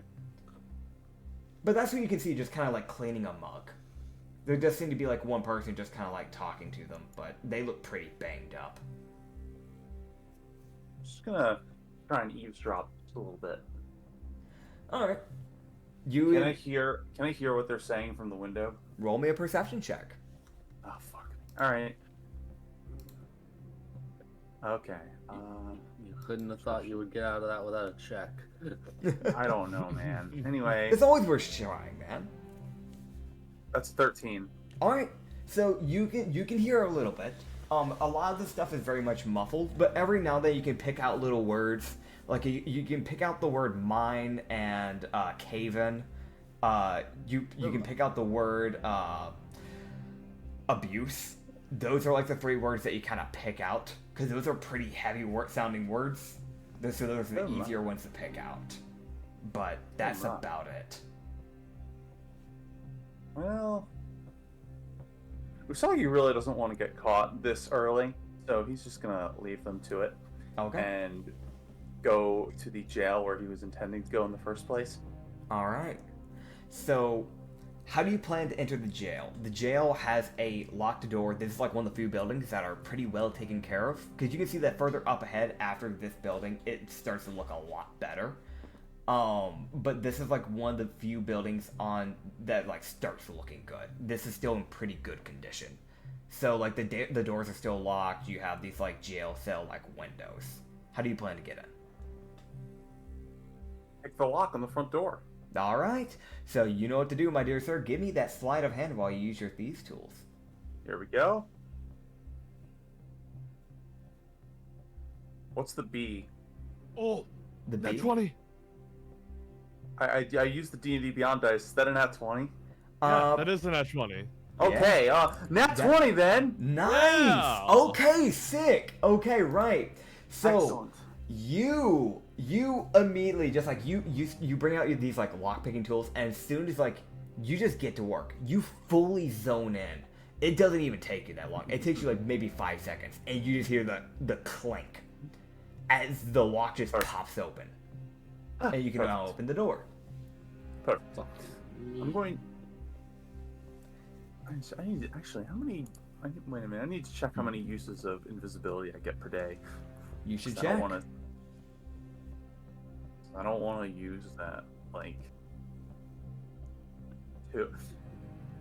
That's right, Not that's yet. right. Not yet. Okay. I'm gonna roll stealth to try to like get in sneakily. All right, go and roll your stealth. Steph. That's 19. 19. Yeah, that's a pretty good stealth, man. All right. Yeah, you stealth up pretty damn well. Yeah? What's up? Nitsify remembers to say Usagi, right? Usagi rolls really well all of a sudden. Yes. Oh, man. It's been Nits all along. Clearly. Oh, man. Yeah, no, you do pretty good, man. You do pretty good. You stealth up pretty damn fast. You feel like if anyone is in here, they're probably not gonna notice you. It would take a really fucking good perception check, including at this early of level, to do so. So, Okay. you stealth in. And what you can see straight away is that there is a counter where there's probably normally would be a like person just kind of sitting there, kind of like talking to people who need to like report something, that sort of stuff. As you could like that's like on the edge of the wall, and then you look to your left, because you look to your right, you're looking at a wall. If you look to your left, you can see some of the jail cells that are like at the very end. You can see a lock cabinet where they probably have like the keys to cells and probably any items from the prisoners that are like more like in between the counter and the cell area, kind of like a nice in between area. And there is one turn to the right away from the cell area that probably leads to what was most likely the sheriff's office. Okay. First, I'm going to investigate that desk. See if there's anything useful there. Alright. So, you're going to start rummaging through this desk. And go ahead and roll me a... Are you looking for anything specific? Or just, if I know the keys are probably in that cabinet, then not that. Let me think. I don't know, like a stack of reports or something, like files from like the previous day. All right, give me an investigation check for this one. Okay. That's an 8. Damn. Okay. So you're kind of like looking through these papers. You're not seeing anything too useful. You're seeing like you're managing to find like documents that are like ages old, but you're not finding anything more on the recent side. So like the ones that you're finding are like just like relatively like, oh yeah, big old Jimmy once again has done it again. He's fucking stole from the grocery store again. The normal finds, the usual, like that sort of stuff, like the very like petty thief stuff that nobody really cares about. Okay. Nothing important. All right. Yeah. Okay. What I'm going to do now is the door of the sheriff's office open? Let me actually roll for that, because let's see. It is. It is? Yes. Okay. That's good. That means that there's less likely to be someone in there. Mm-hmm. That is true. true. Like, just gonna like peer around the corner, see if there's any sign of anyone being in there right now. That is fair. That is fair. You peek around this little area, and you don't see... Actually, you know what? Roll me a perception check. Fuck. Alright. I don't know why. But... That's a 5. Yeah, you don't see anyone. And everything, like, anything in here doesn't really look too interesting to you. Like, there, like, from what you can see, it's just like a normal... The reason why I said, was because I was like, I should see what the objects he sees in here. Okay. So, you just see, like, the normal desk, you see a chair kind of sitting around. Like, there's not really anything too interesting from what you can see in here. There's still the desk. I mean, you could check if you want to see if there's anything in there that might be of interest. But, like, overall, it seems like it's, like, just, like, a normal, everyday office. Like, I think I do want to check in that desk. Okay, go ahead and roll me an investigation check, then, for that desk. As you kind of, like, rummage through it. Yeah, what's up? Can I just say this? I don't know why. My fucking brain... That's an 11. Mm-hmm. Instead of the normal, like, he pokes his head around the level where his head would normally be, being, like, only 4 feet. My brain put him at the top of the door frame for some fucking reason, and then, like, he pulls his head back and he walks out and he's, like, short as hell, and it's like, wait, what fucking ladder were you standing on? I fucking love that. That's a very, like, Usagi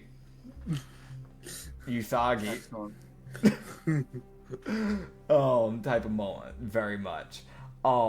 Yeah, so you said you got an 11, correct? Mm-hmm. Okay, so you kind of rummage through it. There's like, you can find a few more like documents, like more like, okay, this is something the sheriff needs to handle, not a clerk type of like files. So you can see that there's like a few registrations where it mentioned different officers getting kind of like either shot with like an arrow or just little things like that. Mainly just like injury reports of like his people, that sort of thing. There aren't that many either. It seemed like his people didn't really get in too much harm because smaller town, the chances of something really bad happening isn't that likely. You can also see like the writing downs of like different sheriffs that have been here since, as they have like a file of just like different names since then, of just different sheriffs. They've gone through about, from what, just on this paper alone, they have like 20 different names. Either because sheriffs have like passed away from just age, just being here for too long, or retired. There's like only one report of a sheriff actually dying, and that was like a few hundred years ago. So it's been a long time since anything bad's happened at an island like this. Like, for the, at least for this, like, department, for, like, the law enforcement here. Besides that, the one other thing you can find is that you do find, like, a little stopwatch. It's just a normal, everyday stopwatch, but it's not every day that you find a stopwatch in this world, so this at least worth some value. It's worth, like, maybe 15. Take that. Yeah. Inventory, let me just add that. Heck yeah. Okay, 1 second.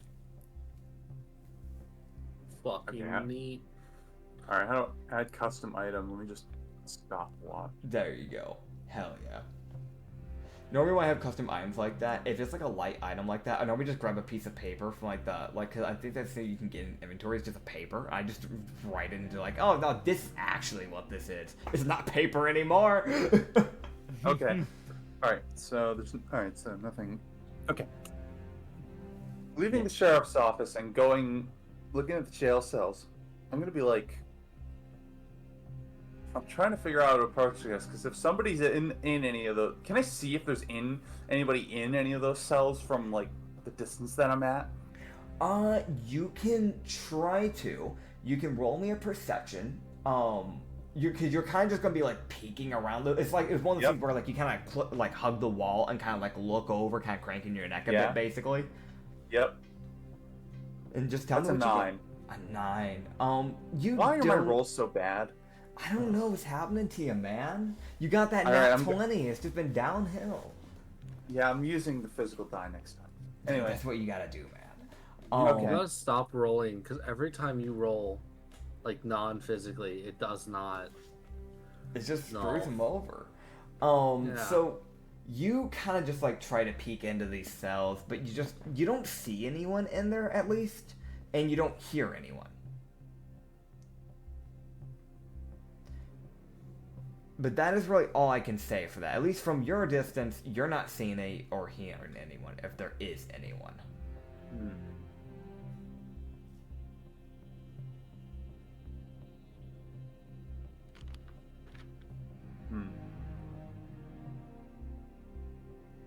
Thinking, how do I approach this? Well, I do have a lot of like extra stuff. I have a ball bearings bag of 1,000, right? Yes, you do. What I'm gonna do is take one, and just like toss it across the thing, just to like see if anybody reacts. All right. So you toss it. How big is this? Like, you know, the size of a BB or something? Caltrops aren't very big. I can actually like give you a reference. I mean, it's a ball bearing, not a caltrop. Oh yeah, ball bearing. Sorry, my bad. Ball bearing, because I think ball bearings, they aren't big. Like, they're basically kind of like marbles, from what I understand. Okay. But it would certainly make a noise on like stone floor, right? Yeah, they're metallic. So yes, you would definitely hear a sound on it, because this is like almost concrete flooring. Okay. I'm just trying to gauge whether there's anyone there. Yeah. May not work, but let's try it anyway. Hey, it's always worth a shot. So you toss it, and you just hear the natural sound of the metallic hitting the concrete. Yep. That's the best I can do for that. I'm sorry. That's fine. But you hear that as it just kind of like rolls to the very end, and you don't hear anyone like react, and you don't see anyone like come up to the bars. So from what you know, there's probably no one in there. Alright. But just in case, I'm going to use my first instance of the cloak fruit. Oh! Alright. To turn invisible! Hell yeah. So your body just kind of cloaks over, as it basically just blends in with the exact colors and everything. So no matter what way someone looks at you, if they look at you from the side, they're going to be seeing, obviously, like, the wall colors on you. If they look at you from the ceiling, they're going to be seeing the colors of the floor. That's kind of how the cover thing works. Basically creating an illusion to the other people's eyes on what they're seeing. Making it really hard for them to see you. That's how that invisibility works. Okay. So, after that, this only lasts for a minute, so that should last long enough for me to, like, quickly run up to that cabinet and try to get it open, right? Yeah. You can run up to it and just try and open it. Was there anyone in any of the jail cells? As you run by, you see two things. In the second cell, you see a dead body. Okay, well that's it is like basically rotting away. And not important. Not important. And you can see that the third cell, you don't know if they're alive or not. They're like lying on the ground, beaten, bruised. There is a small puddle of blood, and they don't seem to be moving. Oh, that's probably not anything I can help with. Unfortunately. Well, all right. So damn, that's unfortunate. I gotta open it. All right. Well, I gotta open that cabinet. All right. So you open that cabinet. It's not even locked. It's obviously whoever would use this last either forgot to lock it, didn't lock it because they were actively probably being attacked, as you can see the state of this town, or someone's been here possibly at some point in time. What exactly are you looking for in this cabinet? Are you looking for keys? Are you looking for keys, basically? Okay. It can't be that. It's not that big of a cabinet, right? Yeah, no. It's not that big. Like, there's like two singular cabinets in here. Like, you open the bottom one first, and there's again just kind of more just random file documents about random crimes that's happened. You open up the top one. Yeah, those are really old, by the way. The ones that are in the documents, those are the ones that are like a few hundred years. That it's like, okay, yeah, just for like record's sake type of thing. Because there are some races that live for 1,000 years or don't really die by age, like Asimars, for example. I don't need any of that. Yeah. The top one has some keys. It has one labeled for each cell. Okay, well, the problem is there's nobody alive in any of the cells, so yeah, I guess they're less important, but they might be useful for something. There is also one last thing with those keys, which there is a special key. This key, you don't know exactly where it goes, but it has a very specific shape. So you know how a lot of times when you think of a stereotypical everyday key, you think of that a lot of times it's the two-prong and has the little circle. That's the default image for a key. Yeah. That circle bit has like more of a cubic, like square type of design to it. But on the end bit, it kind of pushes inward slightly. Almost like a skull. Okay, well, I'm going to take that. Okay. What do I add to my inventory? You can just call it a skull key for now. Because that's kind of what it resembles. Okay. It's like the bottom jaw of a skull, but it's not. It's like it's still missing that top half. Like basically, it's kind of what it looks like. Okay. Yeah. And all right. Is there anything you wish to do in the prison? Didn't you say there was one other turn past the cabinet? So that turn was the thing that led to the sheriff's office. Oh. Yeah. Okay. So there's absolutely nothing. All right. Okay. Yeah, I mean, you could try like the one cell that has that guy, but the shot is that he probably doesn't even have anything good on him because normally they extract it from prisoners. Yeah, exactly, and also I have no medical knowledge. I can't help him. That is completely fair. So, even if he is alive, which I highly doubt, it would be completely useless for me to help him. So, nope. Understood. So I'm just gonna sneak out. All right. Like sneak back out. Alright, so we are going to transfer over to Mollis and Chrono. Me. Holy shit. Hiya. So you guys have been rummaging through this for a while. Like 10 minutes. Yeah. For a while. For 10 minutes, you guys kind of rummage through it as you would find a file that might pique your interest. You would find a one that starts with an M. Mollis.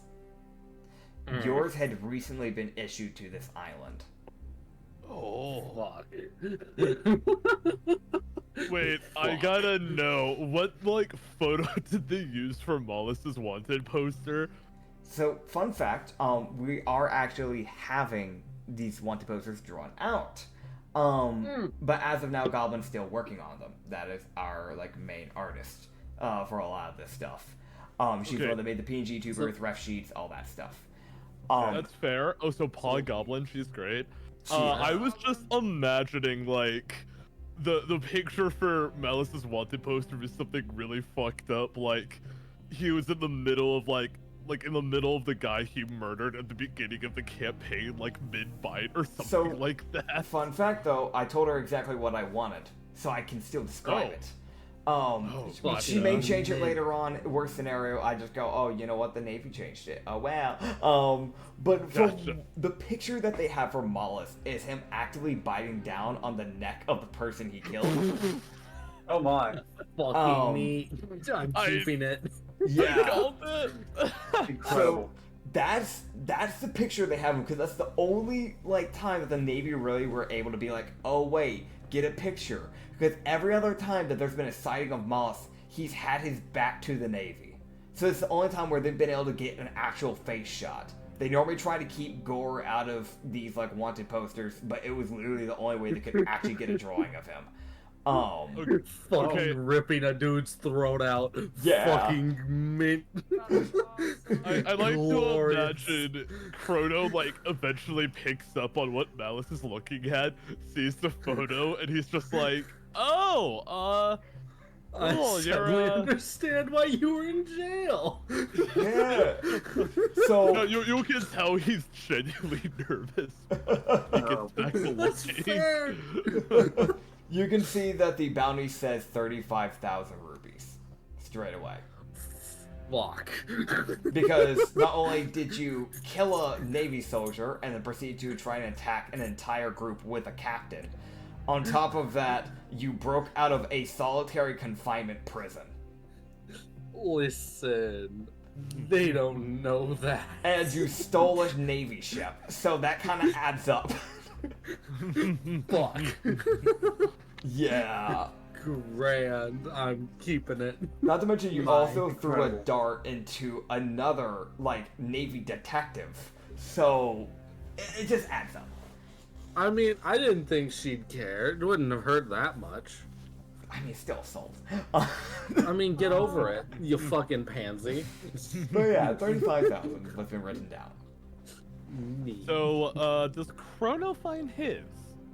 Chrono, you keep looking around, and I want to mention that as you guys kind of look through this stuff, there's a few other, like, this is something that you would have read about some of these names, and also, Mollis, you would have heard of some of these names. Because even if you are an undersea, like, person, you still would have heard of some of these at some point in time within your, within your lifespan.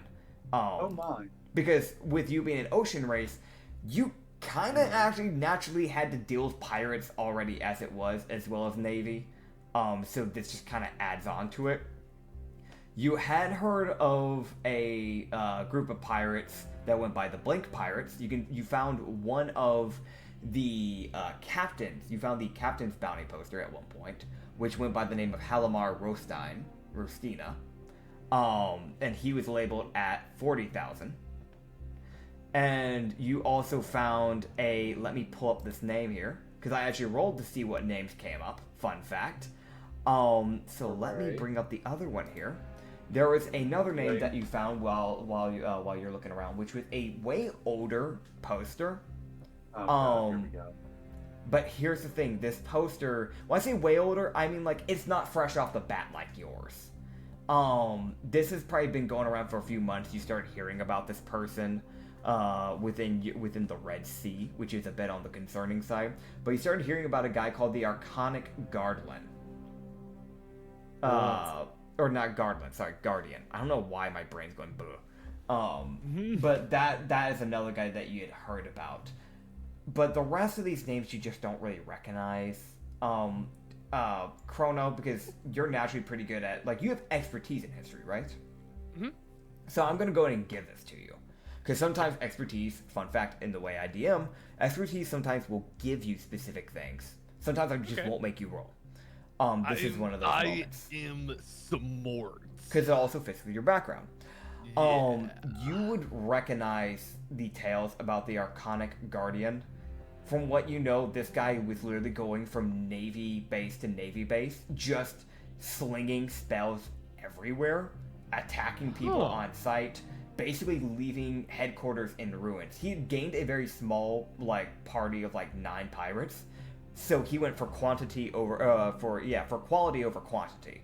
But the quality of fighters that he had were devastating. They could leave a Navy headquarters in ruins easily. But he went missing. So as of now, or at least from what you had read about, he kind of just went missing at one point, and that was that. The most recent book you had read about him was that he just fucking dipped. Nobody knows where he is to this day.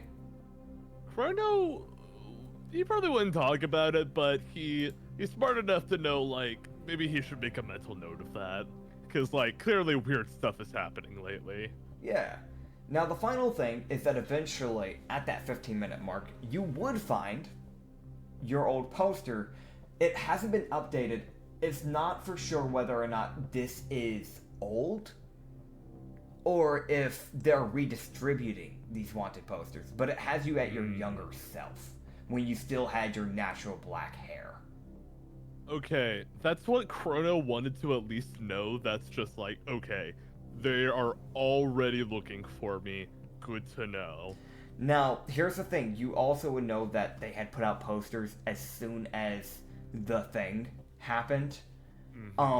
So the question comes into play of, how long has this been here? Is this new? Are they redistributing this? Or is this back from when it first happened? Chrono is gonna roll up the poster, turn to Malice, and say, "So, are you finished as well?"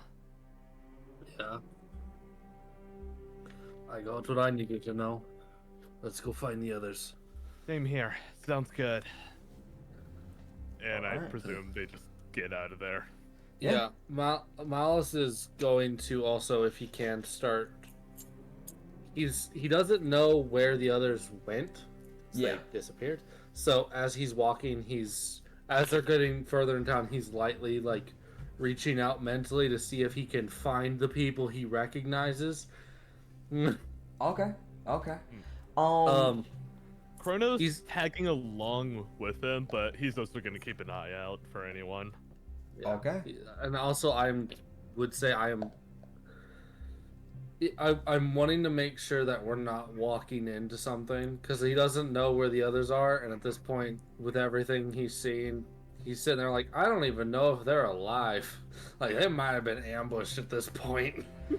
That is fair. So, what is your radius of your boy. connection? So I think the standard, I think I ran it just as the normal, range, which I think is 30 feet? Yes, it's 30. I think it's 30. Yeah. Yeah, that's his normal range, so it's just kind of a radius 30 feet that he is Okay. lightly poking at. If he runs across someone's brain and he's that's not it, sorry for intruding, sorry, you're fucking weird, hold up. Could I just make a quick perception check just to see if I spot any of our comrades? Yeah, you can roll perception check. Mollis, you will continue And- to try and sink into people's minds. While he's rolling that, Yeah. I'll go and mention this that. Oh, go ahead for it. That's a 19. 19. All right, I'll get to you in just a second with this. So I want to mention with Mollis, since you're kind of connecting and just kind of randomly trying to search for minds, you can every now and then you'd end up connecting to a random person from one of the houses or destroyed Yeah. buildings. Sometimes you'd connect into someone that's within an alleyway, but that's about it. If he connects to anyone who seems in obscene amounts, if he connects to someone who's in at this point he's all right, everyone's in distress, that's fucking normal. But if he detects someone who's actively in pain or high, something's wrong with them, he is going to want to divert to at least see if he can help. Okay. Because there is a little bit of morality of like, I don't want to fucking just leave someone who's bleeding out in an alleyway. That's fair. It's a little bit of like, look, I don't care all that much, but Yeah, I get it. Oh boy. So Chrono, with that 19 perception check, you can look around. You can see that like you guys are, I'd say, like 150 feet, I'd say roughly, away from the prison. So you can kind of see that the door to the prison is opened. But you know, man's cloaked, so you can't see him. fucking grand. Yeah. Yours does not beat his stealth check, because he got a 19 for a stealth check, correct? And he also has advantage because he's cloaked. So actually, to actually see him, you need to roll a disadvantage for him specifically. That's fair. But even then, you wouldn't be able to beat it, because when it comes to like stealth stuff like that, normally you need to get like one above what they rolled. I would say Chrono is probably smart enough to know that open door probably means Usagi has at least been in there once. That's fair. Yeah. He kind of nudges Malice and says, I'm pretty sure... I'm pretty sure Usagi's already in the prison if you want to go and meet up with them really quick. Probably for the best. I should mention Agreed. 2 more things. Hmm. Chrono. As Malice begins walking away, you'd also see Oobleck kind of slinking out of the window. Like 70 feet away from you, to your right. And then lastly, Malice, as you start walking up to this prison, with your mind, you do connect onto one mind that's in a decent amount of just agonizing pain.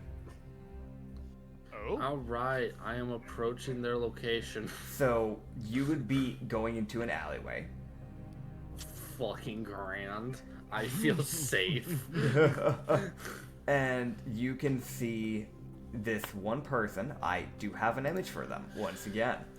Yay, I prepped for this. Go, Burr. You were like, this motherfucker's gonna do his AoE mind shit again. I fucking...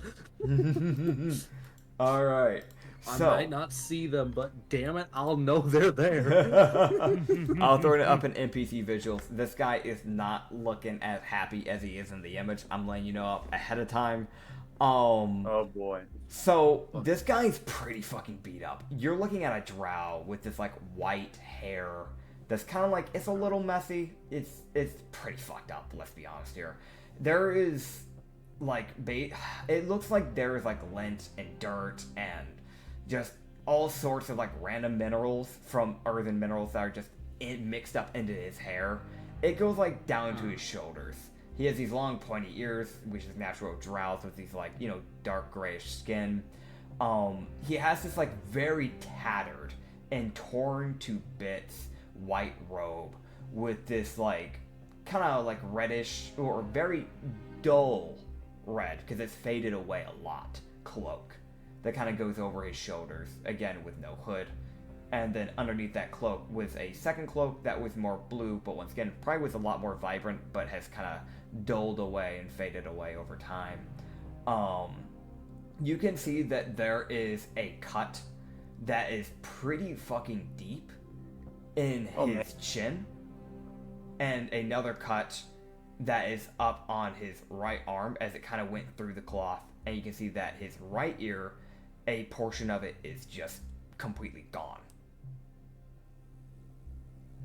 And he's just he's sitting against the wall propped up, his head just kind of hanging down, just grunting. Yeah, sorry, probably should have mentioned. Chrono is gonna, like, see Malice suddenly go into the alleyway, and he's like, wait, no, why would he do that? Follow him, see the body. Oh. I'm rolling medicine. Medicine? Alright, man. Medicine. Also, I want to mention this. As you were describing the guy, I had to switch headphones. Ah, damn. Did you No, hear the my lacerations? Because that's what really matters here. Yeah, I heard about the jaw. My headset was like probably like 10 minutes from dying, but it's enough where I was like, oh fuck. Yeah, I get you. So I switched heads. I heard jaw laceration and I think a gut stab. So it was a cut into like the right arm. It basically went through the cloak, and then just a portion of the ear was cut off by the looks of it, of the right ear. What the fuck? That's racist. What the hell? I mean, yeah, that is a thing. How fucking dare you? All right, medicine. What'd you get for your medicine, man? I just realized 20. my medicine. What? What'd you get? 30-20. Dirty 20. Okay, Chrono, what were you gonna say? I just realized my medicine modifier is actually pretty high. I could, I don't know, like, what it would take to help him, but I'm thinking, like, if I get a good medicine roll, we could cut down on the time we would need to help this guy. I can agree on this. I'll allow it. Alright, and medicine roll incoming, and that's a 17. Okay, so 20 and a 17. That'll do pretty decent. I just want to stabilize the poor bastard. Yeah, no, that's fair. I'd say because you guys were on the Navy ship, you would have been able to actually get a hold of things like first aid supplies, stuff like that. So you can bondage him up with like basically cloth material and stuff like that, just kind of like at least stopping the blood like from leaving his body. Yeah. Kind of just like wrapping up the ear a bit and wrapping up those two big wounds, just kind of working together, right? Something that would have taken like at least 10-15 minutes to properly secure it just gets cut down to like 5 as you guys just work at it. Okay, good. After that's done, Chrono's gonna say, hey, can you speak? Do you feel a little bit better now? You'd see that he kind of just like, he slowly lifts his head. And Face of a Grieger. Oh, jeez. I want to when you guys were patching up, he didn't move a muscle. And he kind of slowly lifts his face up to see a Grieger and a human. And you see, like, he's wincing from this pain. Like, he's barely keeping his eyes open. But he would just kind of go, yeah, I can talk. Thank you. Can I speak? You? Could I have this man? Could I have this poor bastard answer mentally, so he doesn't have to strain his body? Makes sense. Is it a two-way or a one-way? Just want to double check if I remember right. So if he thinks his answers, I can see it. Okay. If he's not trying to hide his thoughts. If you explain it to him, he'll do that. You just gotta explain it to him. So, Mouse would be like, if you think your answers, I can explain it to my friend so you don't strain yourself any further. Alright. He just kind of... yeah? Yeah. Just kind of nod his head and just kind of go... So what you hear in his head is... It was Nedzana Ravenspell. You would kind of know very lightly by kind of looking through those wanted posters from earlier. You had seen her name on there for 20,000. From what you know, she is known to be a thief of the Blink Pirates. Okay. He would just go, I tried to speak up for my friend. They've been kind of keeping her hostage. It didn't go too well. Alright. I'm going to tell all that to... I'm basically going to read those thoughts and then transfer it directly to Chrono. And I would if the others were nearby, but I don't think they're close enough. So you're like two-way radio, basically? Basically. Ooblax, question. You were 70 feet away when you slinked out. Did you follow them over to this area? Yes. Okay, then I'd say you could probably also get it to Issa, too. Fucking neat. Chrono, after hearing... I'm assuming he also recognizes the name, too, from the wanted poster search. Yes. He starts kind of nervously rubbing his fingers. It did look like that knowing that a pirate did all this kind of got to him just a little bit. He looks concerned, but he doesn't. But he just says, "Okay, got it." Where are they holding your friend? He would kind of, again, in his head, it's obvious that he's probably starting to get close to passing out as his thoughts are getting more and more muddled. But you do get the thought of they're most likely either in the church or the building beside it, like to the left of it, as they've kind of been. The pirates have been kind of hanging out in two different buildings, but they've been kind of bouncing side to side. But they know that the lady that they've been keeping captive, the friend, they've basically been keeping her near the captain at all times. Okay, so... Oh god, this is gonna take time. But this doesn't... From the way it seems, at least to Malice right now... Wait, he's looking at this. He's looking at... Alright. Priorities first. I want to save your friend, but I'm gonna make sure you don't die. Because I can't ditch you in an alley. So he is going to, Malice wants to...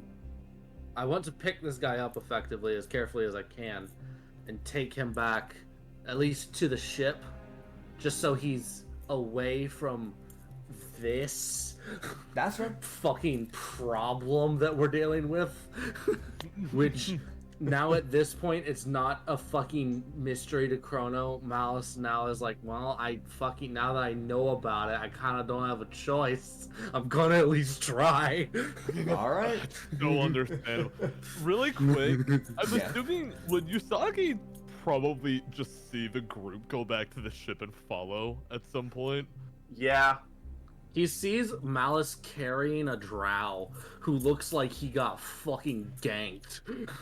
Yeah. That sounds about... At that point, Usagi has nothing left to do, so he's just gonna go back. Frodo just looks really lost in thought after hearing that a pirate has done all this. It's unfortunate. It's unfortunate that he has to leave the bartender lady behind, but he can't take any risks. You're fair. Brother. Oh well. Don't worry, we ain't done here yet. Oh, God. right. So Malice is going to carefully ditch this man onto the ship. Okay. At least he's gonna try to set him down so he's not in an area where the pirates would immediately notice that he's here. Yeah. Just put him below deck. Yeah, probably below deck, and then he's going to inform everyone else of something that he wants to do, which is fucking deal with these pirates. At least at this point, he just wants to at least try to get... He knows that it's not a good idea to take them on head on, at least. So... Chrono has the same very serious expression he suddenly had when he won that sparring session with Malice. And he says, "That's fine. I want to meet these pirates for myself anyways." Malice he's like, I want to... They're holding his friend hostage, and because he tried to get her back, they did that to him. If they're willing to do that to someone who's trying to save someone, I don't wish to think what they'll do to just anyone who's just breathing. Chrono clenches his fist after that. I feel it. Arthur meme. Sorry. God. I feel like we should probably leave. No. There's no sense in staying here when almost everyone is dead. Well, if it's a bunch of strong pirates, they've definitely got useful things. He thinks for a second. Yeah, he points out the loot. That's literally basically what Malice does. He points out the magic items they may have, or the items they may have that could be useful. That's the way he rephrases everything for Usagi.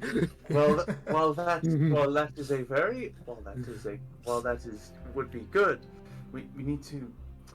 I really don't think taking on an army of pirates by ourselves is a good idea. Well, who's to say we're going to take them all on? They can't all be in the same place. Do you know where this friend is? My best guess is, from what his thoughts were, is likely the church or the building next to it. But if we cause a big enough of a noise somewhere slightly off from where we're going, like away from the church, most of them will probably go check it. And then we have a few minutes to try and get her out and then leave with whatever's not nailed down.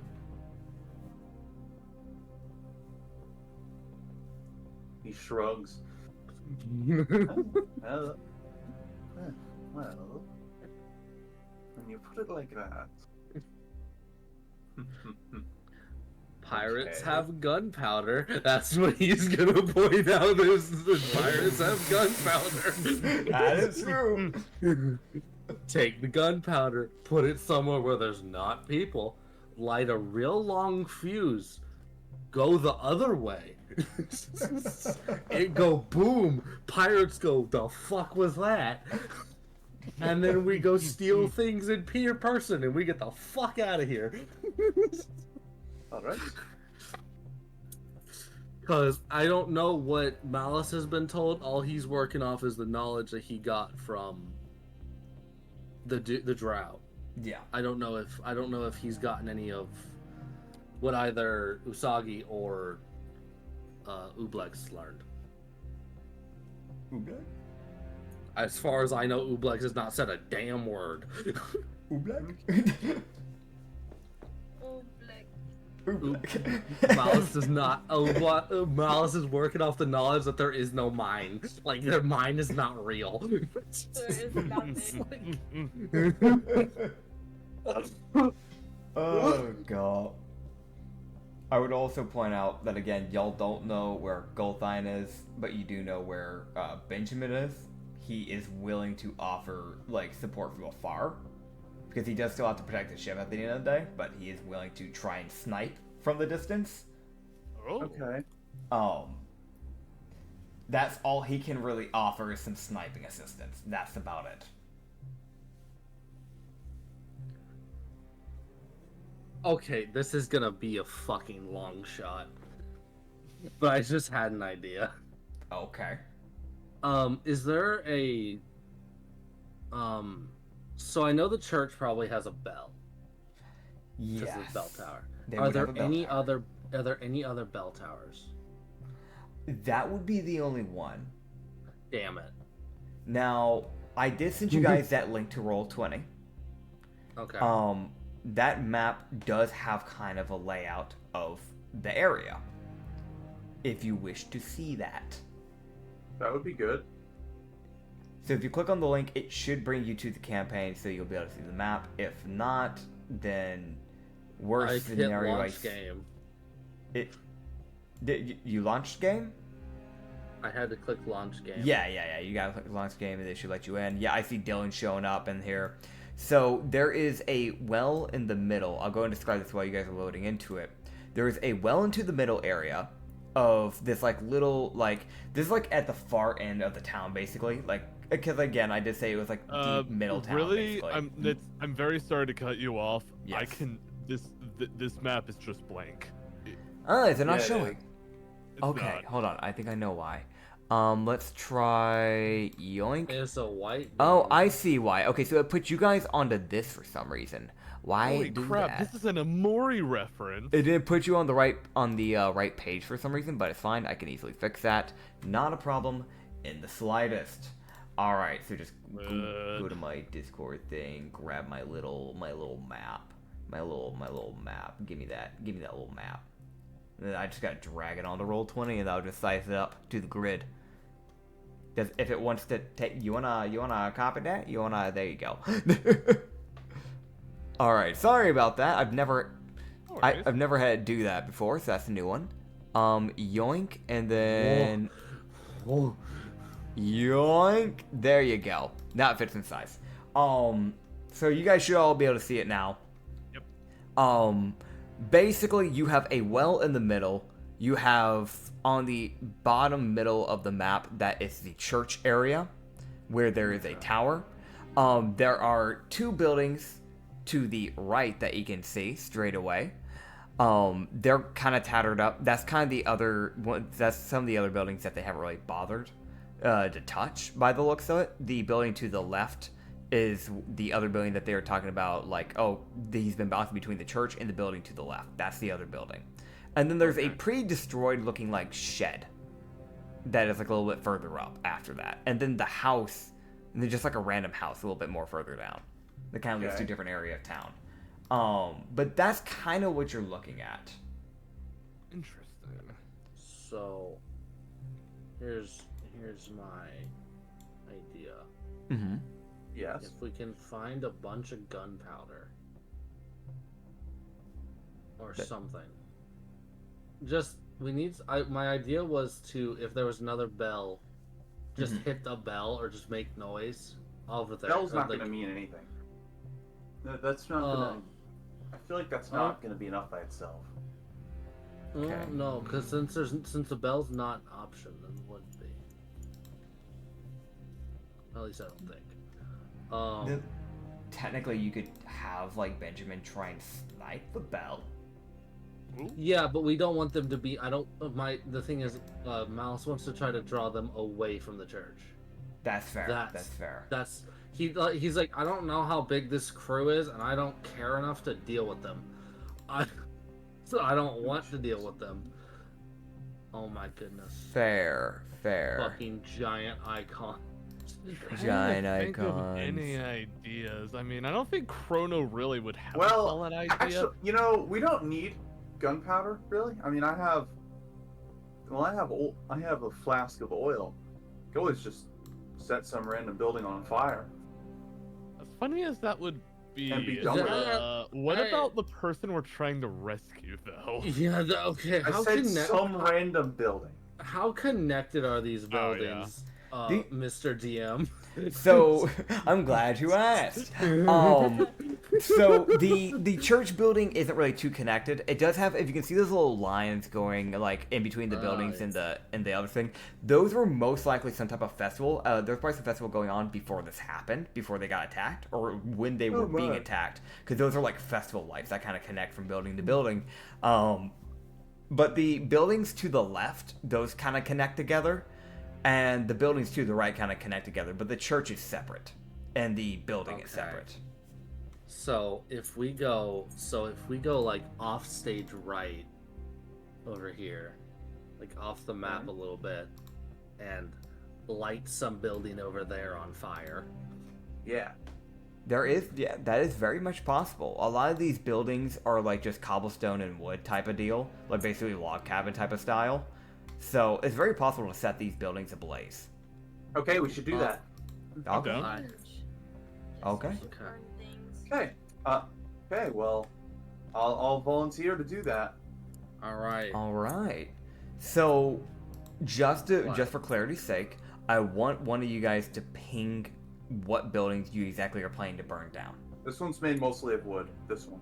That would probably work. It's also kind of destroyed already, so it's not like the villagers would be losing much either if you did that. Yeah. Okay.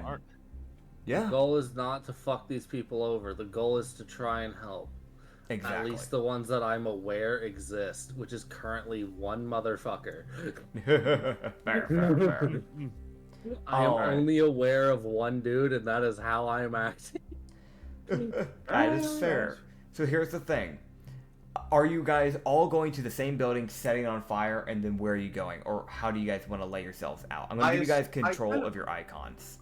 I kind of assumed that one person was going to set it on fire, and then the other three were going to, like, loot the buildings when the pirates come out. I cannot loot Actually, my somebody... I was going to suggest Ublex should be the one to set the building on fire, but do they know how to operate matches?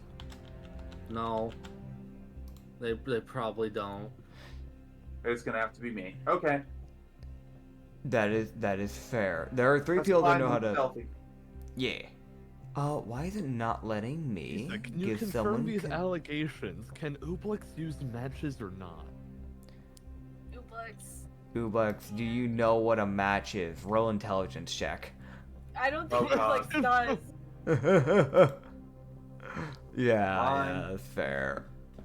Oh, this is... It's not letting me give you guys, like, control over the tokens for some reason. 12. You've probably seen a match. You don't know how to use it, though. Have you Ublex is checked one we the, go up.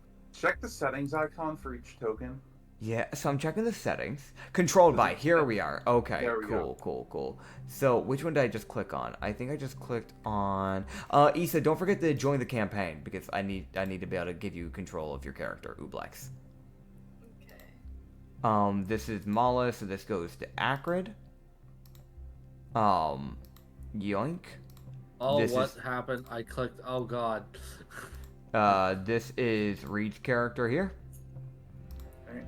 Alright. This is Chrono. This is Dylan's character here. Chrono. Orange Man, right? Waldo. Yeah. It only says Orange Man and Acrid are in the thing, so I guess for some reason it just doesn't show that Reed's in here. I don't know why. But I can actively put him down for it, which is kind of funny. Okay. But yeah, so just What? double check, Usagi. You are the one setting it ablaze, correct? That is correct. I'm gonna do that and then bolt. Okay. For everyone else that isn't doing that, I guess just show me where you want to hide, and we'll have your little stealth checks, obviously, but just so I know your locations. Hello, Okay. It's worth noting that I can turn invisible to get away easily. Just in case. That is useful, yes. Okay, really quick, Mhm. just to be clear, which building are we trying to infiltrate? You're trying to infiltrate. Why isn't it let me ping? Let me ping. This one. You're trying to go Got into the church building with the tower. Okay. Right click. And for you, it should just be an immediate ping for the players, if I remember correctly. For DM, it's a bit different. Okay, I see like a Right click pile lets me of move. junk or something like that right Oh, here. might be I'm no click. thinking, Yeah? I'm thinking like Chrono could just kind of hide in it. Yeah, that's fine. So you hide up in there. Issa, don't forget to, Alright, get in. you got this. You should just be able to click into the link, and then you should be able to launch game. That should get you in. Can you put up like a Where's the technical link? difficulty? Like, It's I put the link in. I'm pretty sure Pirate Talk. I can double check because I have a lot of stuff up. Did it not go in Pirate Talk? I'm pretty sure I put it in Pirate Talk. Yeah, it is. It is right here. I'll resend it again, even though it's you just have to scroll up a little bit because y'all covered it with gifs. There it is. Oh! Okay. Yeah, that's it. Technical difficulties, y'all. It happens. Don't know that. Oh man. I am the technical difficulties. Yes. Oh man. Let's see. Also, I can go ahead and name them Ublex for you guys. Boop. If you guys want to have your names show up, you can probably go to settings and add the names in, I'm pretty sure, but I'll do it just in case. It's also my first time using Roll20 properly as a DM, so I do apologize if things are a little funky. Okay. Yeah, so just for those who don't know, just in case, so I can kind of explain this while Issa's getting into this.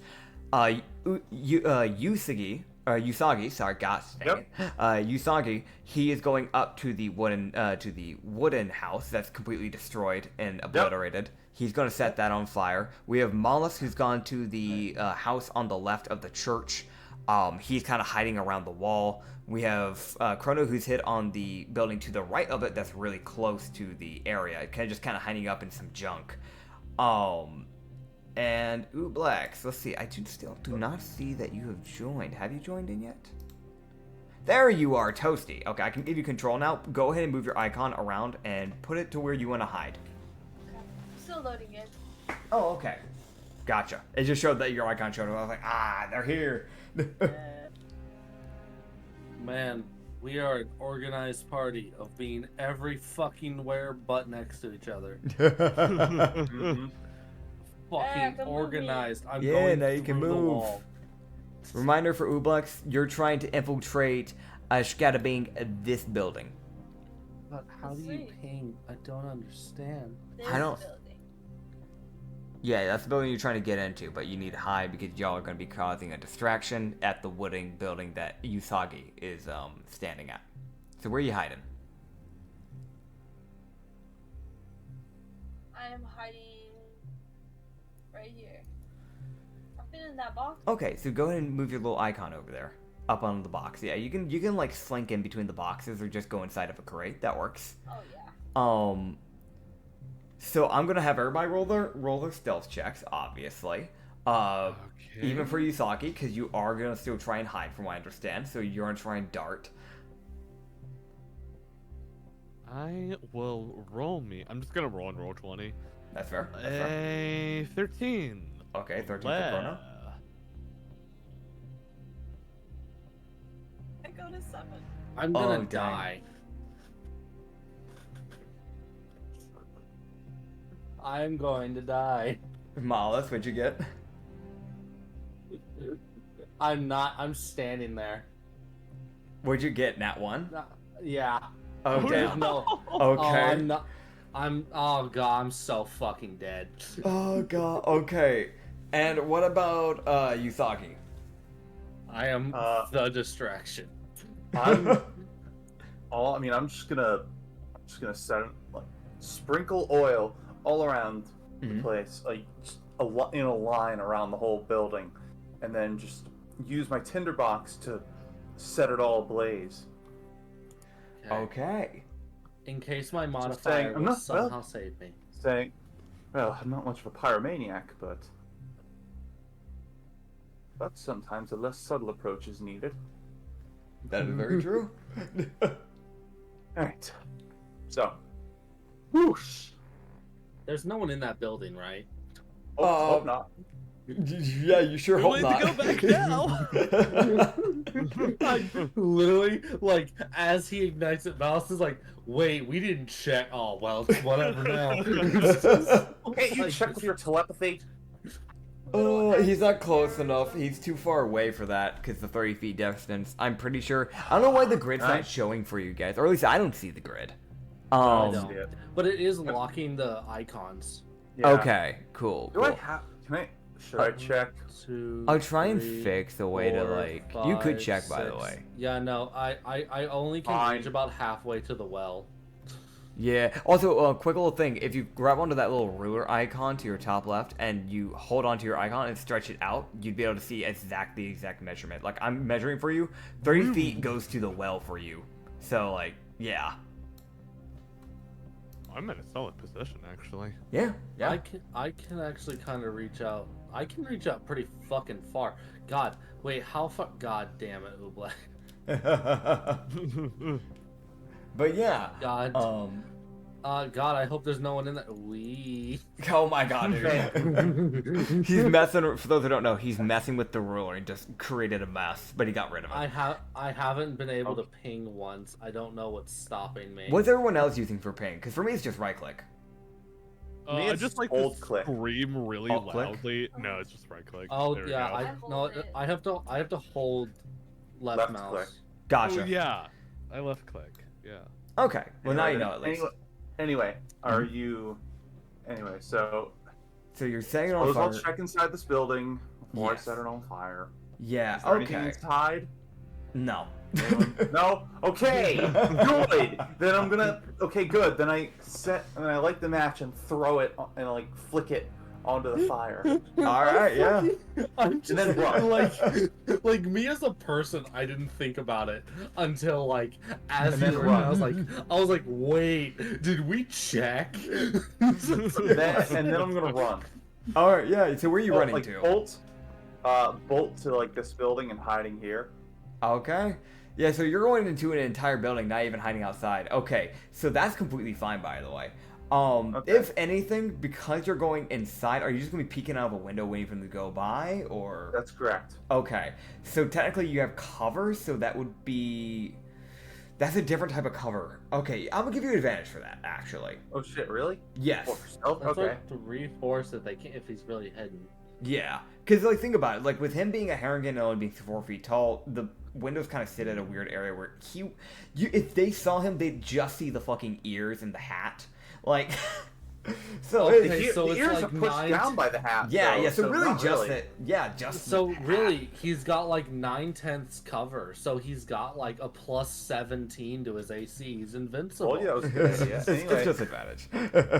okay, so stealth roll with advantage. Okay. Yes. Rolling physical die. Please.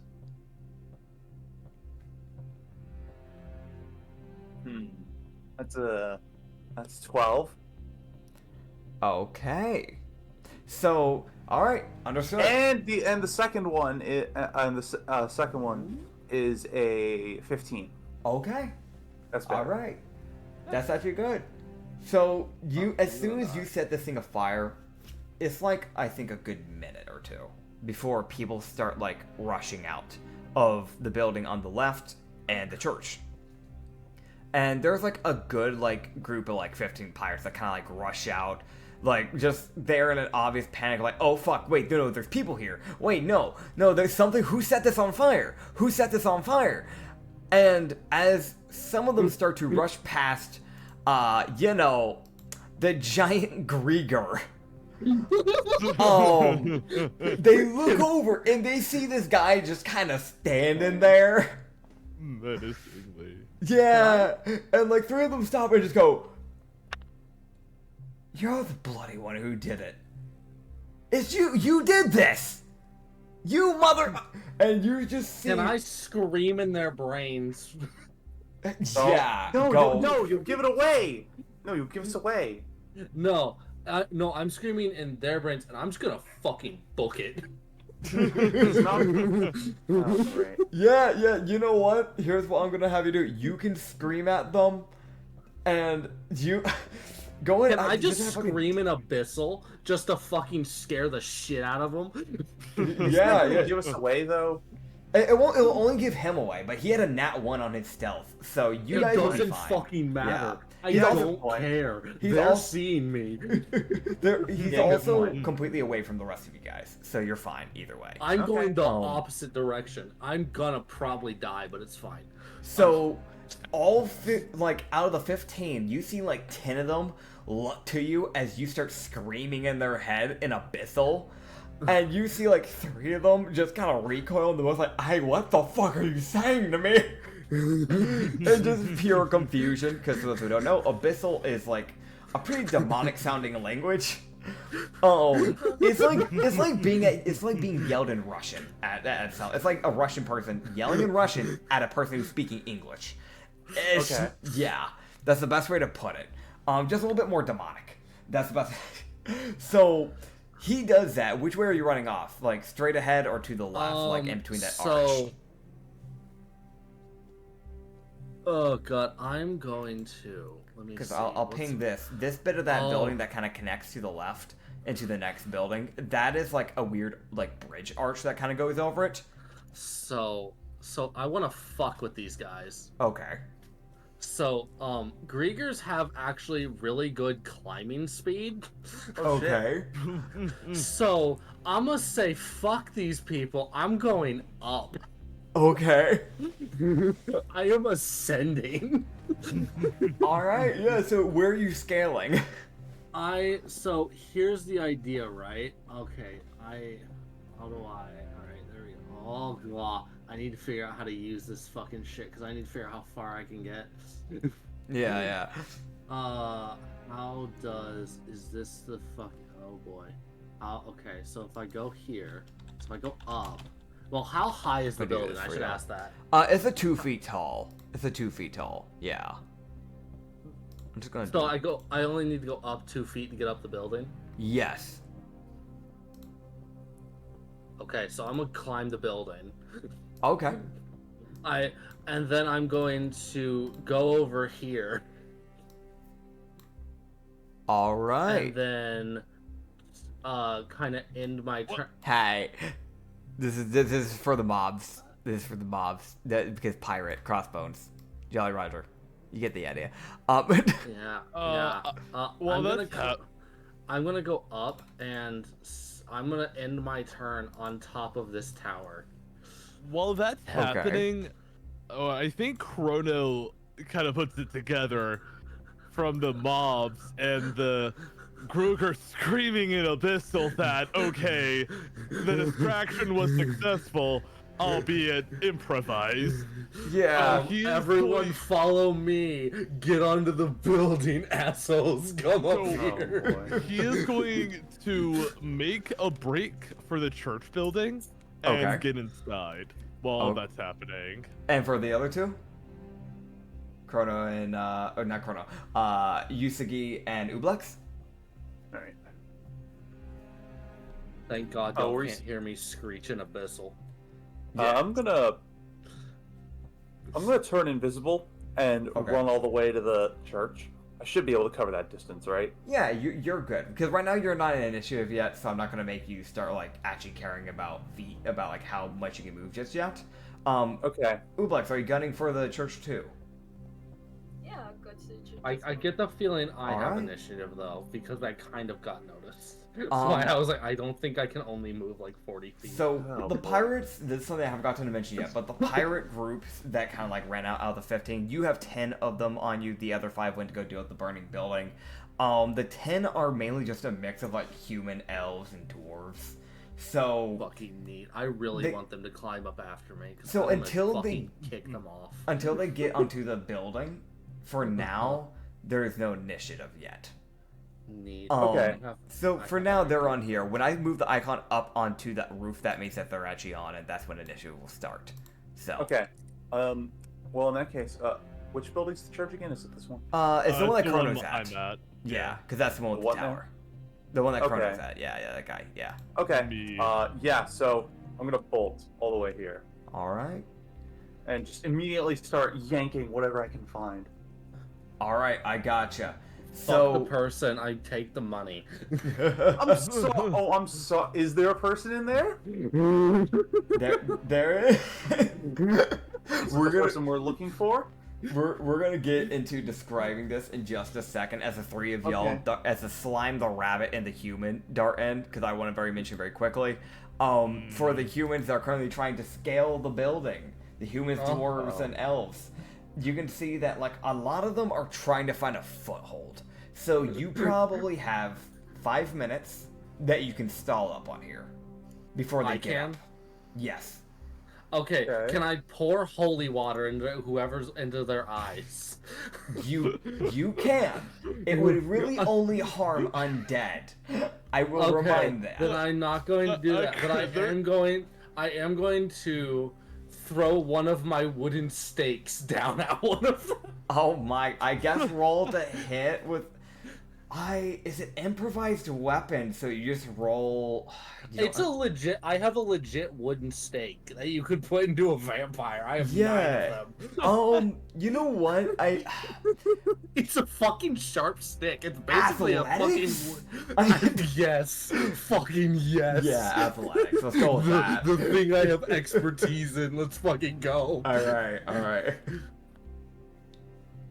Oh, fuck that shit. I got fucking... Oh, god damn it. What'd you get? Actually, no. My plus saves me, I think. I got a dirty 16. Okay, dirty 16. I actually rolled a have 7. proper ACs for these brews.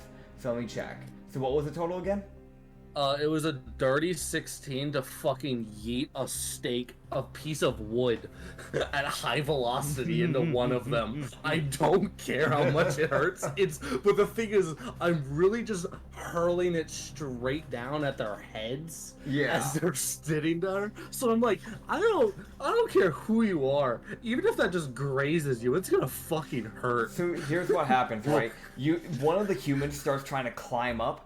And as he's starting to reach up for his next, the next bit that he was obviously going for, you throw the stake directly through his hand, knocking him off, and he slams into the dwarf behind him and pins his hand to the ground. Fuck yeah.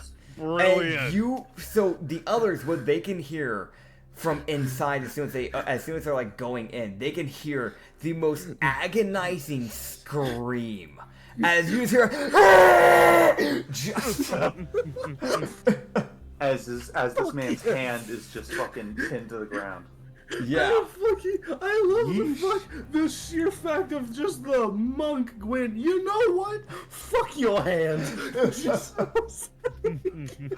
Incredible. Oh, Absolutely incredible. I love being a strength build. Because I can do stupid shit like that. Incredible. So, what occurs in this church? So, I'm stalling. Should have you... dropped my die. Should have dropped my die. Okay, there it is. There So, we go. this is something that I can allow for Chrono and Usagi. Or Usagi. I can't really say, you know what? Oobleck with disadvantage, you may roll religion. For the others, you may roll religion naturally. Are you serious? Yes, there's a shot Oobleck may have seen at church on light side. It's just not high. Oh, this is gonna go well. Roll. Chrono has more than enough time to like look into gods. I feel like, considering he was locked up for a long time, and Usagi's seen a lot of stuff. So, I don't give a shit about what church this church worships. I'm just trying to that's fair. find the loot, and what occasional, and that one missing person. Technically, I have a +5 for priority. religion, but like Chrono wouldn't really give a shit. He's just there for his own reasons. Okay, then it'll just be Usagi then. So, what did you say? I don't care about the religion of the place really. I'm just trying to find this stuff. The reason why I said that was more because you would know that churches do tend to have their own form of quote unquote loot that can be valuable. Okay. Yeah. All right. One sec. Okay. Oh, now you phrase it like that. Yeah, Okay. yeah, So, sorry. yes, I will roll religion then. Okay. Yep. 1 second. Let me roll. All right. Hey, that's a 15. Okay. So you would know that this is a church of Kikis, which is the goddess of storms and thunder. Okay. So you know that most likely there, unless the pirates have taken it personally and hidden it somewhere, most likely near the pedestal area where they would have like where the cleric would have like a book of some sort or something like that, there would probably be some form of either an amulet that can be sold for a high value, a gem that can be sold for a high value, or sometimes, if you're really lucky, they sometimes will have a literal figurine made of pure gold dedicated to Kikis. Hey, I'm just gonna tell Chrono to go look for the missing person, and while I liberate the loot from the go see it. I'm just gonna run quickly to that pedestal and see if there's anything in there. Drums of liberation, am I right? You're gonna get like a little stink eye from Chrono after you say that, but he goes to look for this person. It's best to divide our labor, isn't it? It's the most efficient use of our time. Anyway. So here's the thing. I'm going to describe this area real fast for you guys now. Okay. So when you walk into the church, there are about like 8 pews, 4 on each side. Some of the pews, actually nothing's destroyed in here because they've been kind of using it to hang out. The only thing that is destroyed is that there are some religious symbols that have been kind of like destroyed, but that's about it. But it's like nothing valuable that's been destroyed. They have obviously been taking care of this place because they've been hanging out here. There's like an upper area where like if maybe like let's say they have like a random higher crowd than normal in this place, people can go up to the second pew area that's kind of like hanging above. And then there's a little stage where the cleric would probably start talking about their god and whatever, that sort of thing. And then to the right, there is like some rooms, like basically a hallway that leads to some rooms. That's where Chrono would be heading off to because you don't see a person there at the time. Usagi, you immediately like you start going up to the area that you know is like normally the spot where they put that sort of stuff. Right. And I will actually roll something real fast here. Just to determine this. God. Okay. So you would find one thing. You would find they had one of these books open, and within the books they had a amulet of Kikis, just kind of like slotted in between the pages. Oh, that's convenient. Yoink. Yep, you can take that. Amulet of, how do you spell that? It is Qikas. Kikis. Sorry, you cut off for a second. What? Oh, here, I'll just type it in. I'll just type it into Pirate Chat. It might actually make it easier for you, so you don't have to. That would probably. Yeah, because you just copy and paste it too. Okay. Yeah. Excellent. All right. So. What else? What else should I? I'm wondering what else I could grab here. Yay for expertise. The main. So thing... can I fight something or? Well, you're about to see here. So, Gotcha. you don't see anything else within this main room that'll be of interest to you. Real quick, Ublax, because this matters to me a lot, because I need to know. You came into the church. What is your priority? Where are you going? There's the hallways to the right, and then there's the lobby area that you're kind of currently in. Are you going with Chrono into the hallway?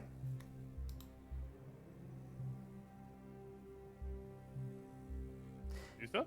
Isa, are you live? Whoa. Oh, Mike is here. Yeah. What happened? Oh. Yeah. So okay. So were you AFK for a little bit? Do I need to re-explain anything or? I pissed. Yeah. Okay. What did you miss? I didn't know you went AFK. My bad. I missed the past couple seconds. Okay. So just for a few seconds. So did you hear about the fire Mollis up on the thing, Yeah. stake through the hand? Yeah. Okay, Yusuke found a amulet to Kikis. I was asking if you were going to go down the hallway with Chrono, or if you were just kind of like sticking around the lobby. I'm not going down the hallway.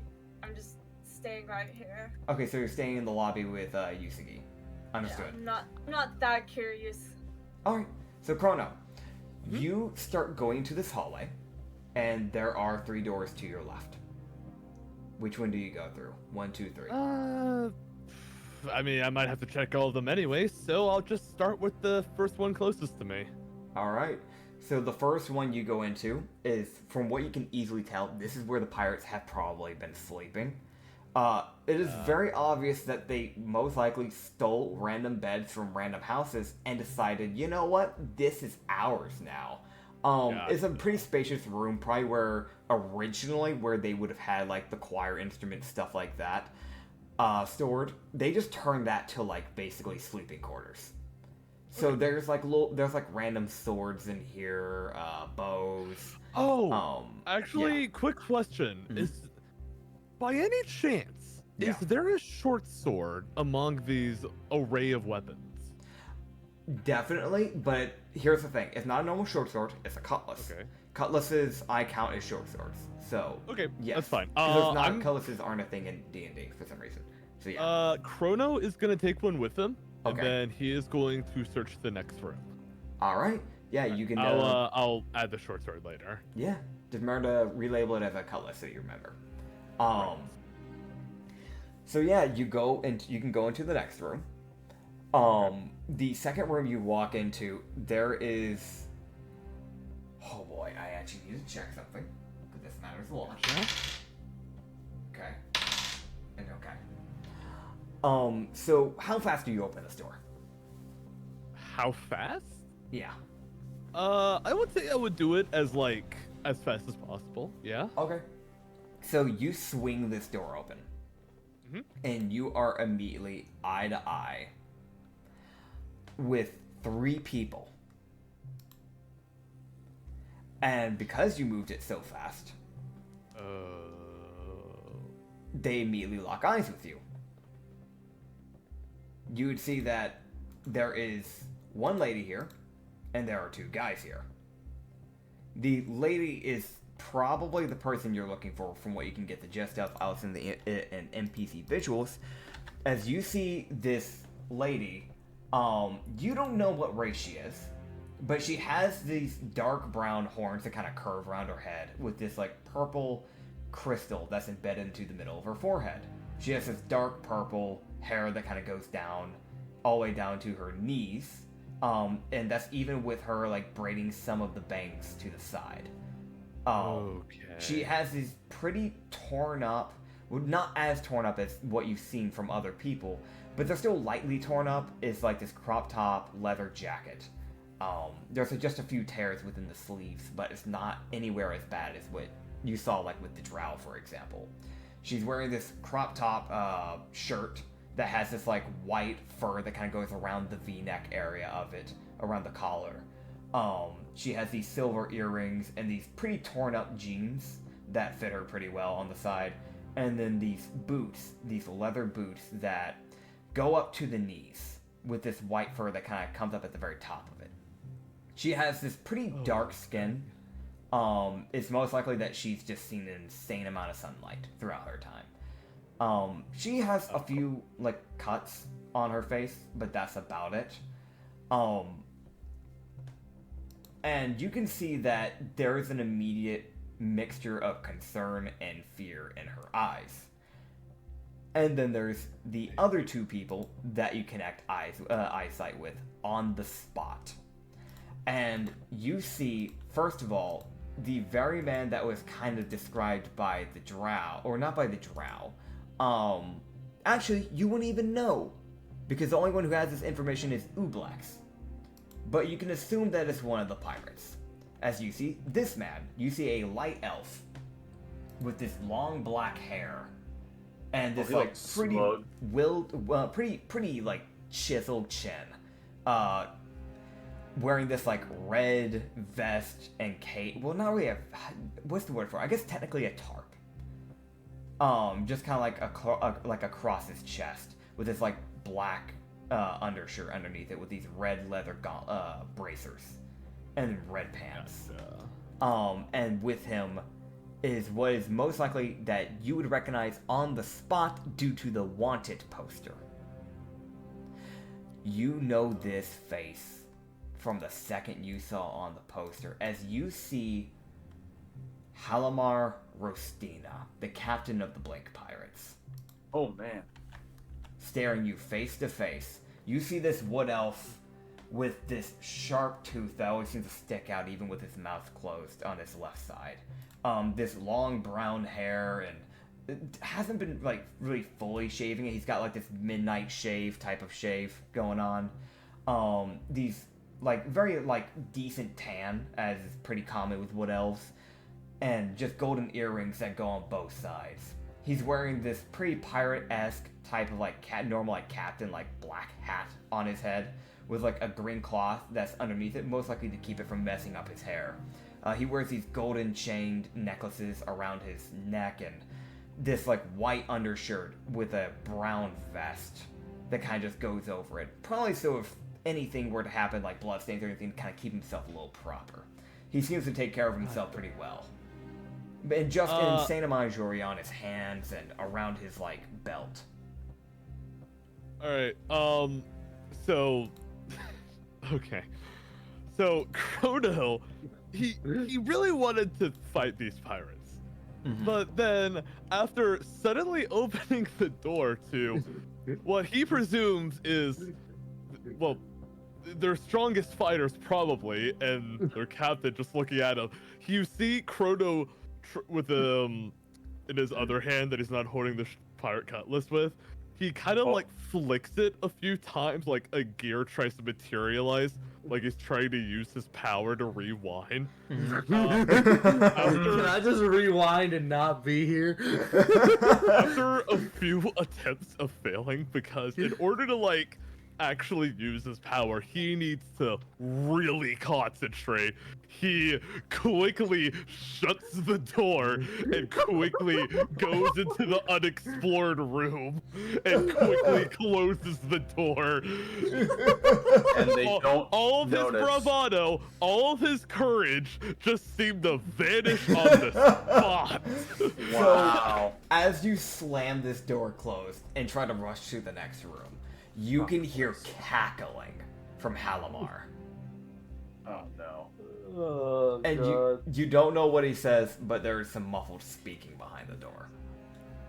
As you rush to the third room, you swing open the room, and there is just an obliterated room. There is a singular bed that, the best way to put it is that, while the bed is intact, the covers are kind of torn up, and there are blood stains on these, like, white sheets, basically. There's a singular white sheet. There is no pillow. And there is a singular change of clothes. There's also all the musical instruments in this room. I just got a really stupid idea. Yeah? Okay, so... before I ask, are the pirates like on their way to this room basically? You can perception check to see if you can hear them coming, if that is the case. All right, let me do that really quick. And Yusugi. 14. Okay. Yep. I'm gonna have Yusugi real quick because you do have those little ears, those little rabbit ears. Okay. You would Yep. have a shot at actually hearing this. You won't get advantage, but because normally this would be out of the depth of normal people's ears, Yep. you will at least be able to roll perception for footsteps. Okay. All right. Let's roll.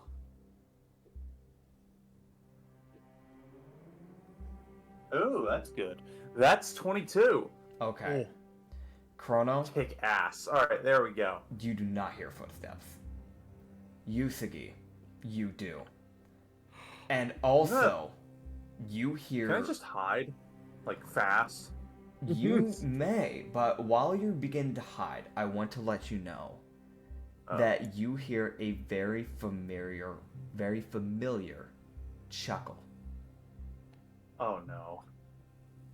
Is this who I think it is? And do you look up? Because it sounds like it came from above. I look up.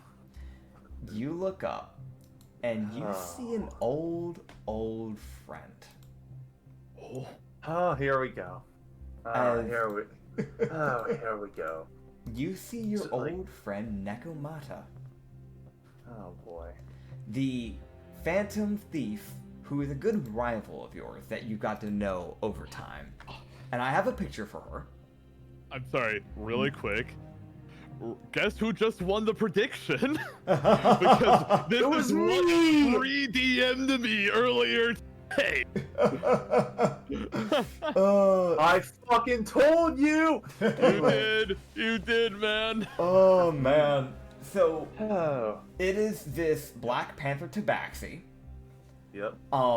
She has jewelry that go like around her like left ear. She wears just jewelry all over. Like we're talking earrings. She has jewelry on like her head. Like even her like crop top that she kind of wears, this like sleeveless crop top that's more desert-esque. As when you went to a desert country, that is actually where you found her and where you first ran into her, with her hometown. Excellent. Excellent. She has this like very desert themed type of like crop top and like just, I guess technically it's not really pants, but it's more like a cloth that kind of like goes around the hips and kind of like drapes all the way down. I guess technically a skirt, technically speaking, but it's a very like thin cloth material, so that way if you're in the heat you're not burning up. Okay. But it's these like way darker colors of like blacks, bronzes, and things like of that nature, and golds. She has all these like golden bracelets that go around her, but these like golden yellow eyes with this black long hair that kind of goes down to her like halfway down her back. And she has this, you know, her like panther-like tail kind of swishing side to side. She's sitting up on the rafters. And she would just say, well, well, well. Look who the rabbit dragged in. Or I guess in this tale, what the cat dragged in. Or whatever that thing is. And just kind of looks down at Oobleck. Oh, yeah. Oh, good. Oh, good. It's... I wish we could meet under better circumstances. As far as I'm concerned, this is the best circumstances I could have had. I've been wanting to get my hands on something, and, well, if it wasn't for the ruckus you caused, I wouldn't be able to get it. And you see her dangle, teasingly, this Oh my god. very specific clock-made, or no, that's not the word, a very steampunk pocket watch. And she would just kind of pop it open and just go, you know That's how not much the same money? one I picked up. That's not the same one I picked up in the office, right? No, this is a different one. Yours was Okay, more good. of like a natural one. Normal one. Yeah. Okay. This one, she would like press a little button on it and it would pop open, and you would see that it like emits this glow, and it's not an arcanic glow, but because the light's hitting her right, you can see that the inside. You know how when you open up a pocket watch, there's always some like background like material bit that's kind of built into it behind the actual like, you know, hands. It is purely made of sapphire. Ooh, wow.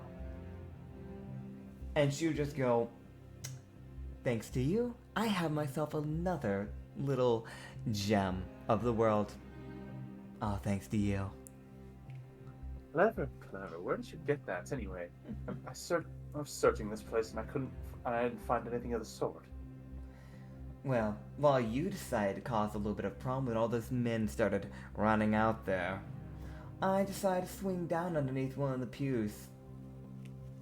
They had been hiding it there for quite a while, and you just weren't fast enough. Unfortunately. Well, great. It's your problem to deal with now. As far as I care, I have no say in the matter. I'll see you again soon, Usagi. Ta-ta. And you would see her, as there is a window up in the second area, just kind of climb out of it and disappear.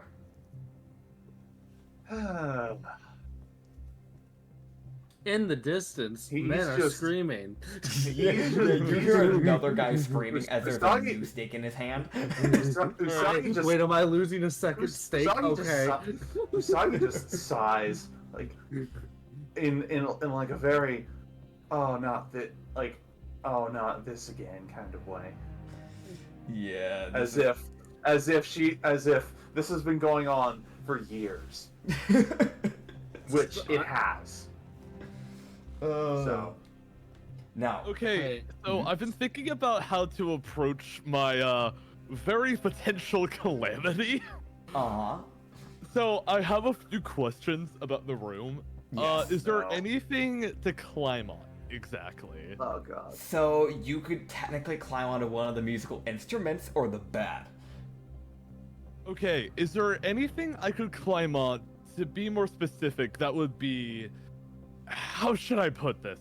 Not the first thing someone sees when they open the door and enter the room. So when you first open the door, technically, you would see the thing that's to the right, and that would be the bed. To the left, like in the corner, there's a piano. You could technically stand on the piano. Get in the piano. I don't feel fit. Not really what I'm thinking, but I like where you're thinking. Are you gonna try and fit in the piano? No. Okay. No. Okay.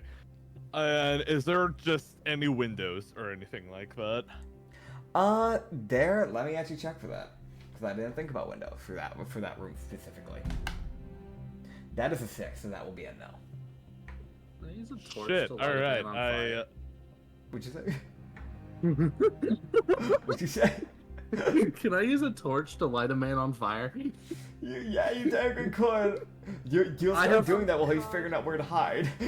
I want to mention this. It's literally just I'm trying to figure out how I can extend my stall time. Because I'm sitting here like, there's ain't no fucking way. This is taking just 5 minutes. I need to stall for as long as possible. Because the second they start actually fighting me, I'm gonna die. Okay. So, my question is about the room. So that was something I was thinking about. All right, is there any place I could hide or escape? If they're gonna that's probably gonna be like 3 people walking into an enclosed room that's already broken. I don't think that's gonna work. So I have a really weird idea. So this should be good. okay, Chrono is gonna grab the bed sheet. So Nits, I don't know. I'm gonna sound weird, but this is an actual fighting technique I've seen from like comics and stuff like that. Where basically they use something to block the opponent's vision so they could split through their blind spot. So I'm thinking, okay, Chrono could get the bed sheet and then, let's say for example, all 3 of them go into the room, throw it up, and quickly run while they can't see for a brief second. I gotcha. So basically just blinding them with the sheets. Yes. Okay. Or better yet, putting the sheet on them if I can, but I don't know if that's possible. It is a possibility. It's always a shot. What it will be is that it will be a dex check, basically. Okay. So it'll be your dex versus their dex. So just make a hard dex roll right now? Yeah, you'll just make a dex roll. This is what you're committing to. You can make a dex roll for when that door opens.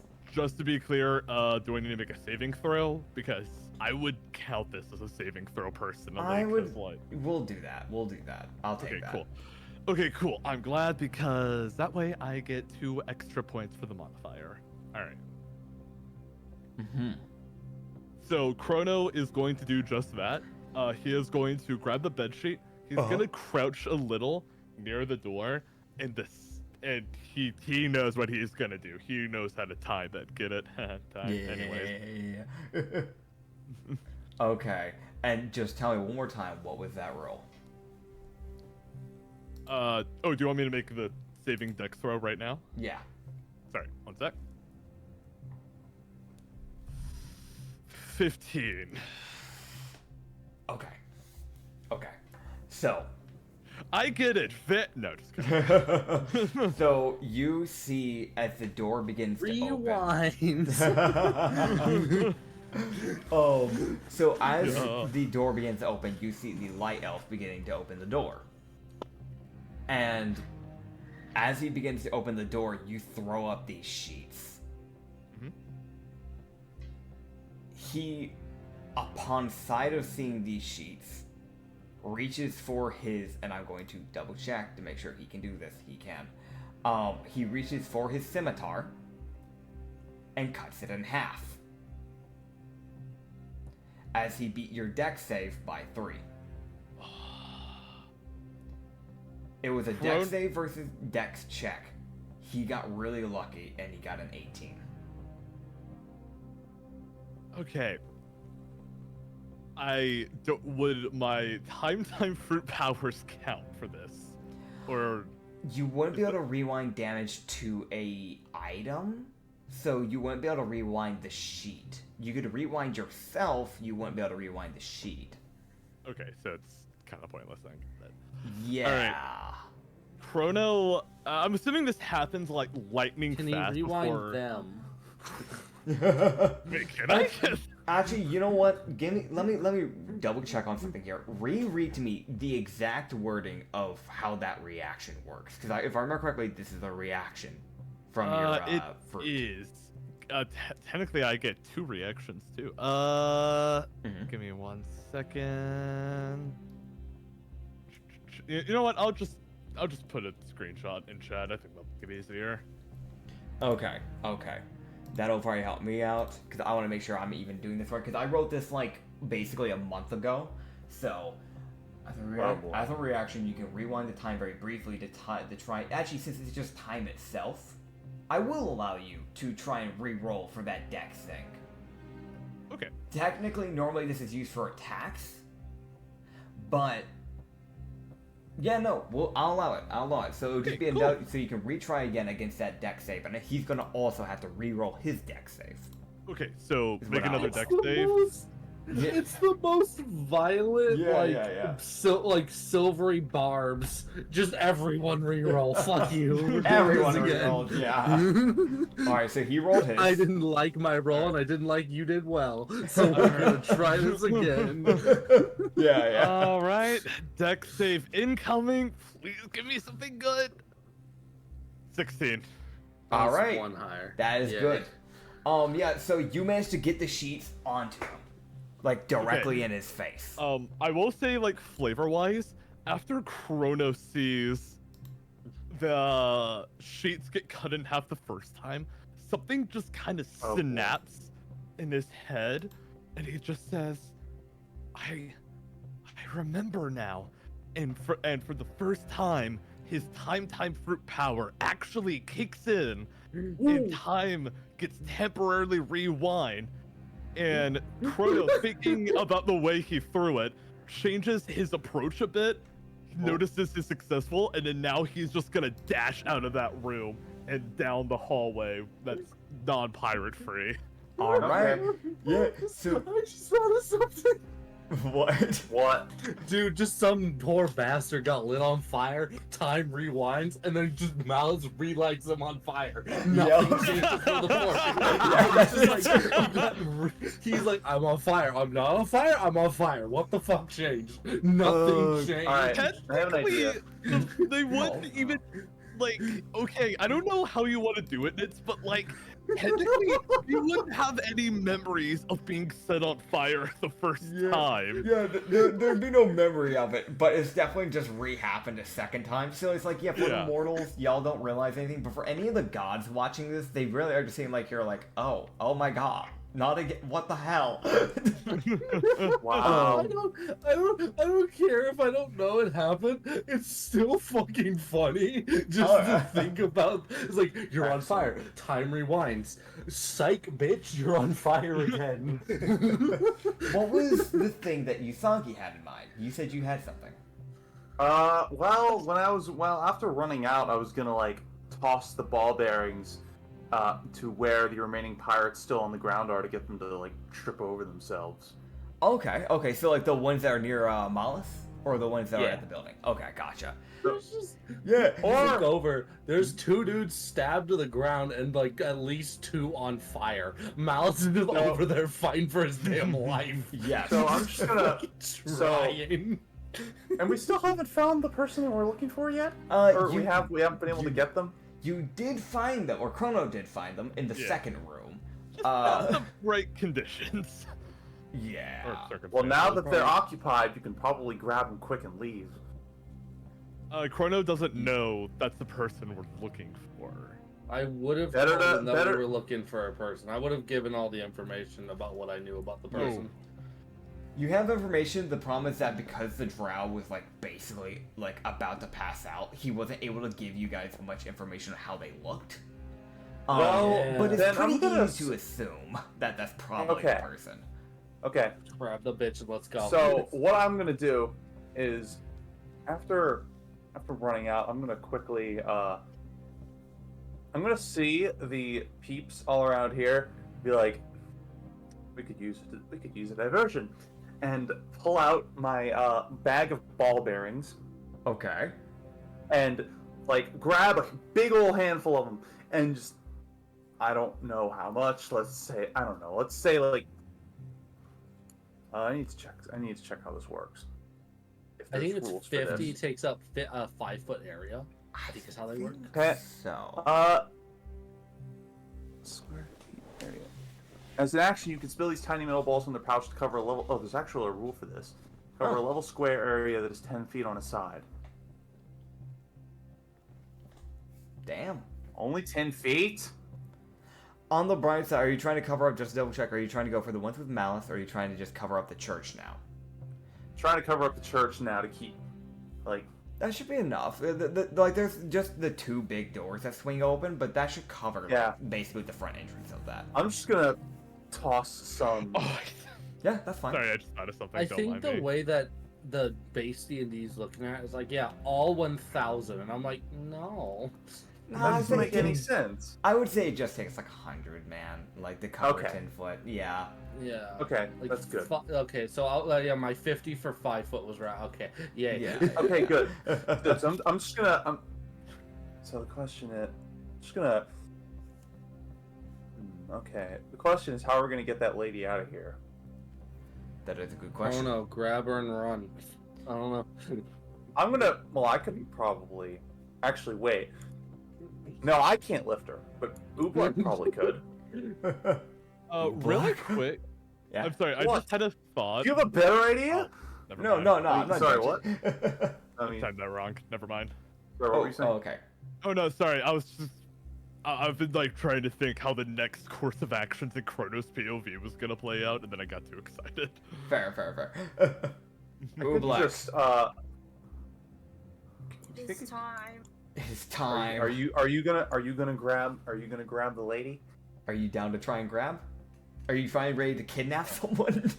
I would love to kidnap someone. Yeah.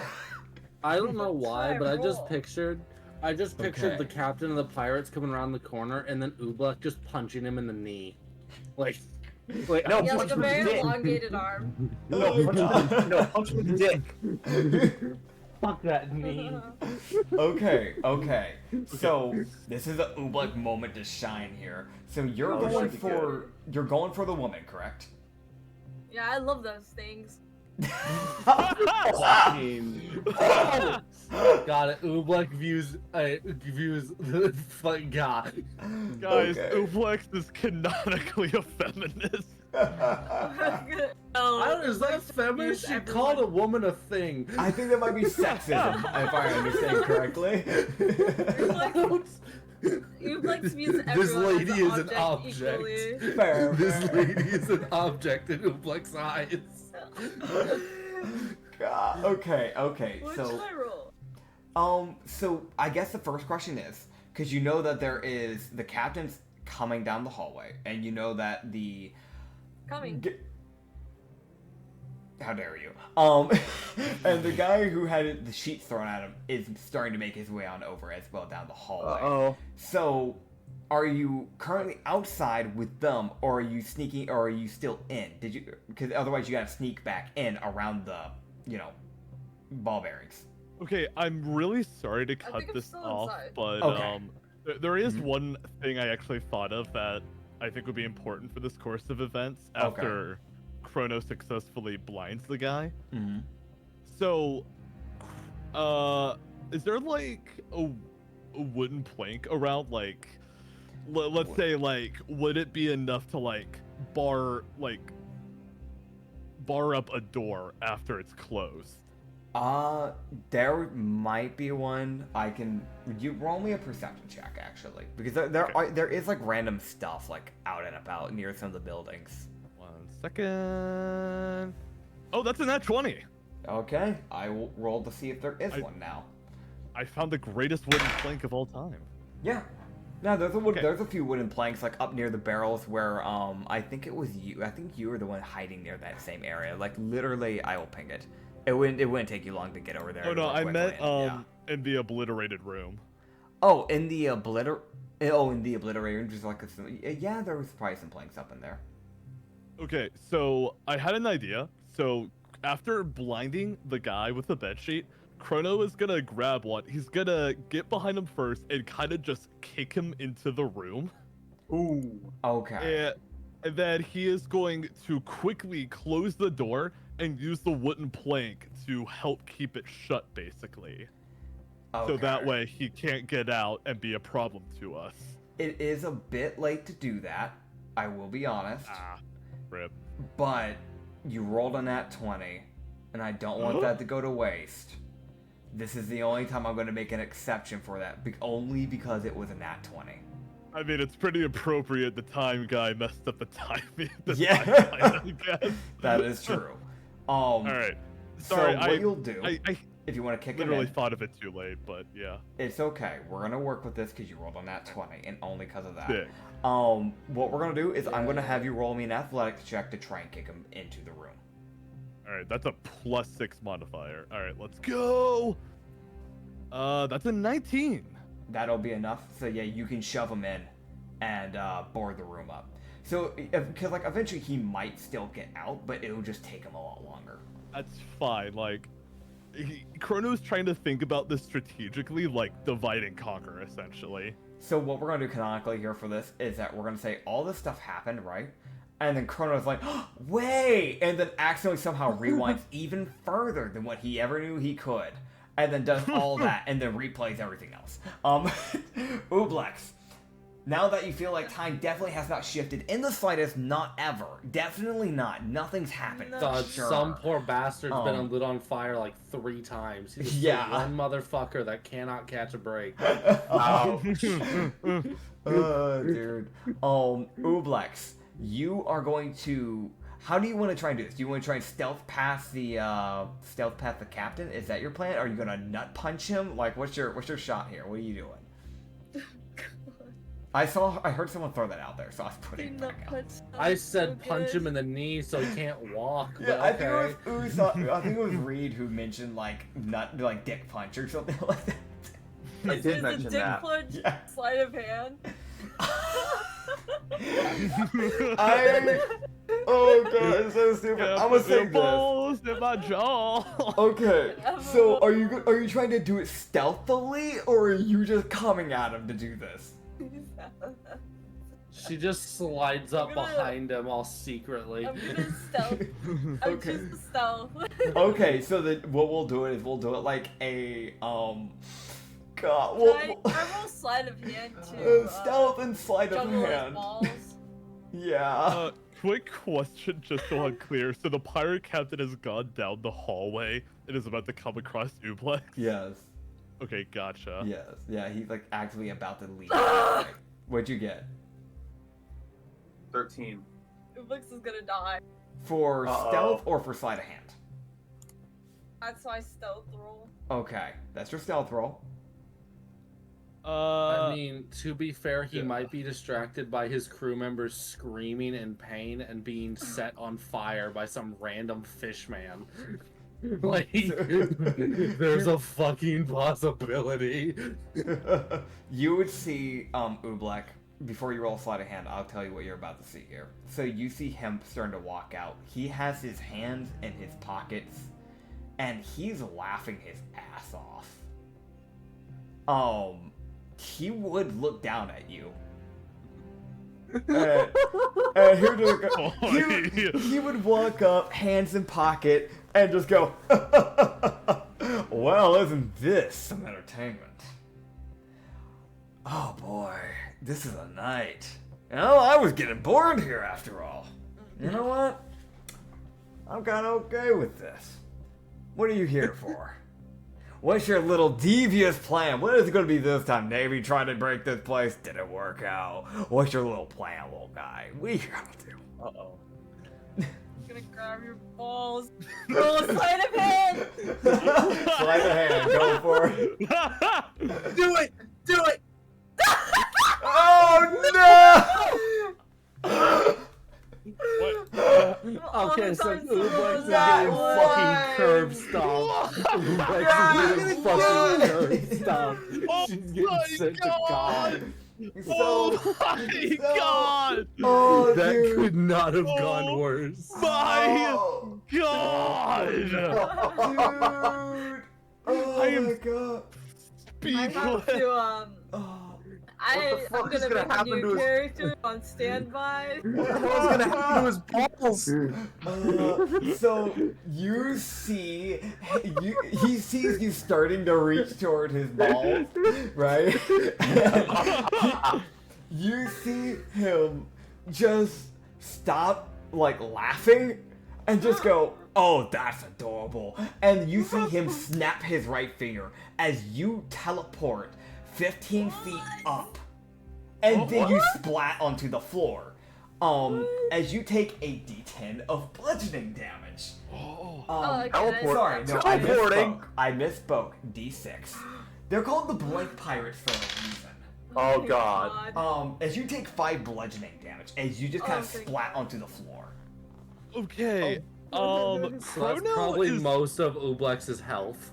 Ublex has 9 hit points. Oh god. Chrono is he's probably gonna put it together that Ublex didn't leave, and he's going to. So what I want to do is, can I make a stealth roll to basically stab this guy in the back? Here's the thing, you went outside, so Oh. you did say you went outside, right? Or is it just Usagi? I don't think I did. I thought it was Usagi. Yeah. Yeah. Okay. Then you may roll stealth check first, and then Oh, we'll go from God. there. Okay. Got it. Okay. Well, that's not going anywhere. 7. He literally, as soon as he does that, he looks over at you. Can I throw a torch through the window at him? You'd see him just kind of go, well, this is getting interesting. First we have a little slime that doesn't fit the crowd normally, and now we have the man himself. The man of Whiteside that caused devastation among the island. Oh, my night couldn't get better. Oh, I fucking love this. You recognized me. I would be flattered if it weren't for my horrible mistake that I made that day. You know what's funny about that? I was there! And then he snaps his finger. And Oh. Chrono, you and him are on top of the roof of the church. Okay, Crow is not really that bothered by the teleportation, but his eyes do like the One Piece dilation thing, and he just says, "What?" Can I shoot this guy if I can see him up on the roof? So you do have lower ground. I have a short bow. You can. It would be disadvantaged because you do not have high ground. You have low ground, but it is possible. Can I throw the torch at him? That is a good. Oh, wait, what the fuck is this distance here? Hold up. Athletics. I'm fucking strong as shit. That should be mentioned. I'm fucking strong as hell. Okay. I will long arm this bitch if that's what it takes. I can throw a dart 60 feet, motherfucker. I will throw this bitch. Athletics check, Yusuke. If you choose to do that shot, you may. It will be a disadvantage because you have low ground, but you may. Athletics to shoot this guy in the back. Okay. Yeah. Wait, athletics to shoot a bow. No, for him it's just a normal to hit. For you, because you're chucking something rather than doing a normal attack, it's just Alright, 1 second. Yeah. Oh my god, I'm really curious about what he has to say, though. I'm not gonna lie. Give me a sec. I mean, the torch is gonna take a minute to get there because it's gotta, fly through the air. So while y'all are rolling your stuff, it's an 18. Nice. Let me check if that hits. I'm pretty sure that does. That'd be kind of insane. Would that be sneak attack since he's not aware of me? You know what? Real quick, because we don't even know if he actually knows you're here. Go ahead and roll me a stealth check, and we'll actually determine it from there. Well, actually, wait, no, you rolled a stealth check earlier before you left. Right, you had a 19. You're fine. Okay, so that would cancel his disadvantage too. Wouldn't it? 'Cause sneaky? No, because that's low ground. That's still a separate thing. But he still hit, so it's fine. I forgot to make the second roll. 1 second. Yeah. 1 sec. Yeah, because sadly enough, sneaking does not 15. Okay. You know what? That's good. That's good. You're still gonna hit, so you're fine. Good. Okay. So you can go roll your damage. It's gonna hit a little bit later on. Just whenever I get done with the dialogue bit here, you can tell me your damage. Okay, I need to. So is this a sneak attack? Yeah, you get your sneak attack damage and you get your natural shot. Okay. He would just kind of look to Chrono and just kind of go, so. Wait, I'm sorry. Really quick. I just thought of a cool line. Yeah. Quick question. Go for it real quick. What's a quick question before he sends out the line? How do I add the sneak attack damage to the damage roll in D&D Beyond? So in D&D Beyond, if you scroll all the way down, there should be specials. I'm pretty sure it'll be in the specials, like on the bottom of your page. There should be a thing where it just says sneak attack, and there should be a little box. You should be able to click on that, and it should roll the damage for you. I think it's 2d6 at your level. Is it 2d6 or 1d6? It's 1d6. Yeah, you can roll that. And there's no checkbox, but it's just there's an option to roll the die separately. Fair enough. That's 16 damage. Nice. I will put that down. Wow, I rolled the maximum on both of those d6s. Nice. All right. So this guy's getting shot. Yeah. In the back. So what is that line you want to throw me real quick? Okay. So after, like I said, the One Piece pupil dilation freakout look, Chrono's just gonna say, "What the hell are you talking about? I'm positive everyone was frozen that day." Oh, you're oblivious, aren't you? Oh man, that's funny. Oh, that's funny. Oh, you really don't know, huh? You really don't. Of course not. You helped me out so much that day. You see, I was a part of that crew. My captain was a bit, a bit idiotic. He wanted that time fruit so bad. Oh, but it didn't work out for him. It looked like you got to him first. But me, well, I was still on the ship. I wasn't old enough to be wandering around according to them. Apparently, an elf at only the age of 17 isn't old enough to go along with the veterans of the crew. But what do I know? It's not like they brought me from village to village, island to island, killing people nonstop. Oh, but you gave me freedom! You gave me freedom is what you gave me. Oh, I'm enjoying every second of it. Every damn second. I gotta thank you. Thanks for the entertainment, because this has been a show. I get it. I get it. That's why I liked reading about pirates so much.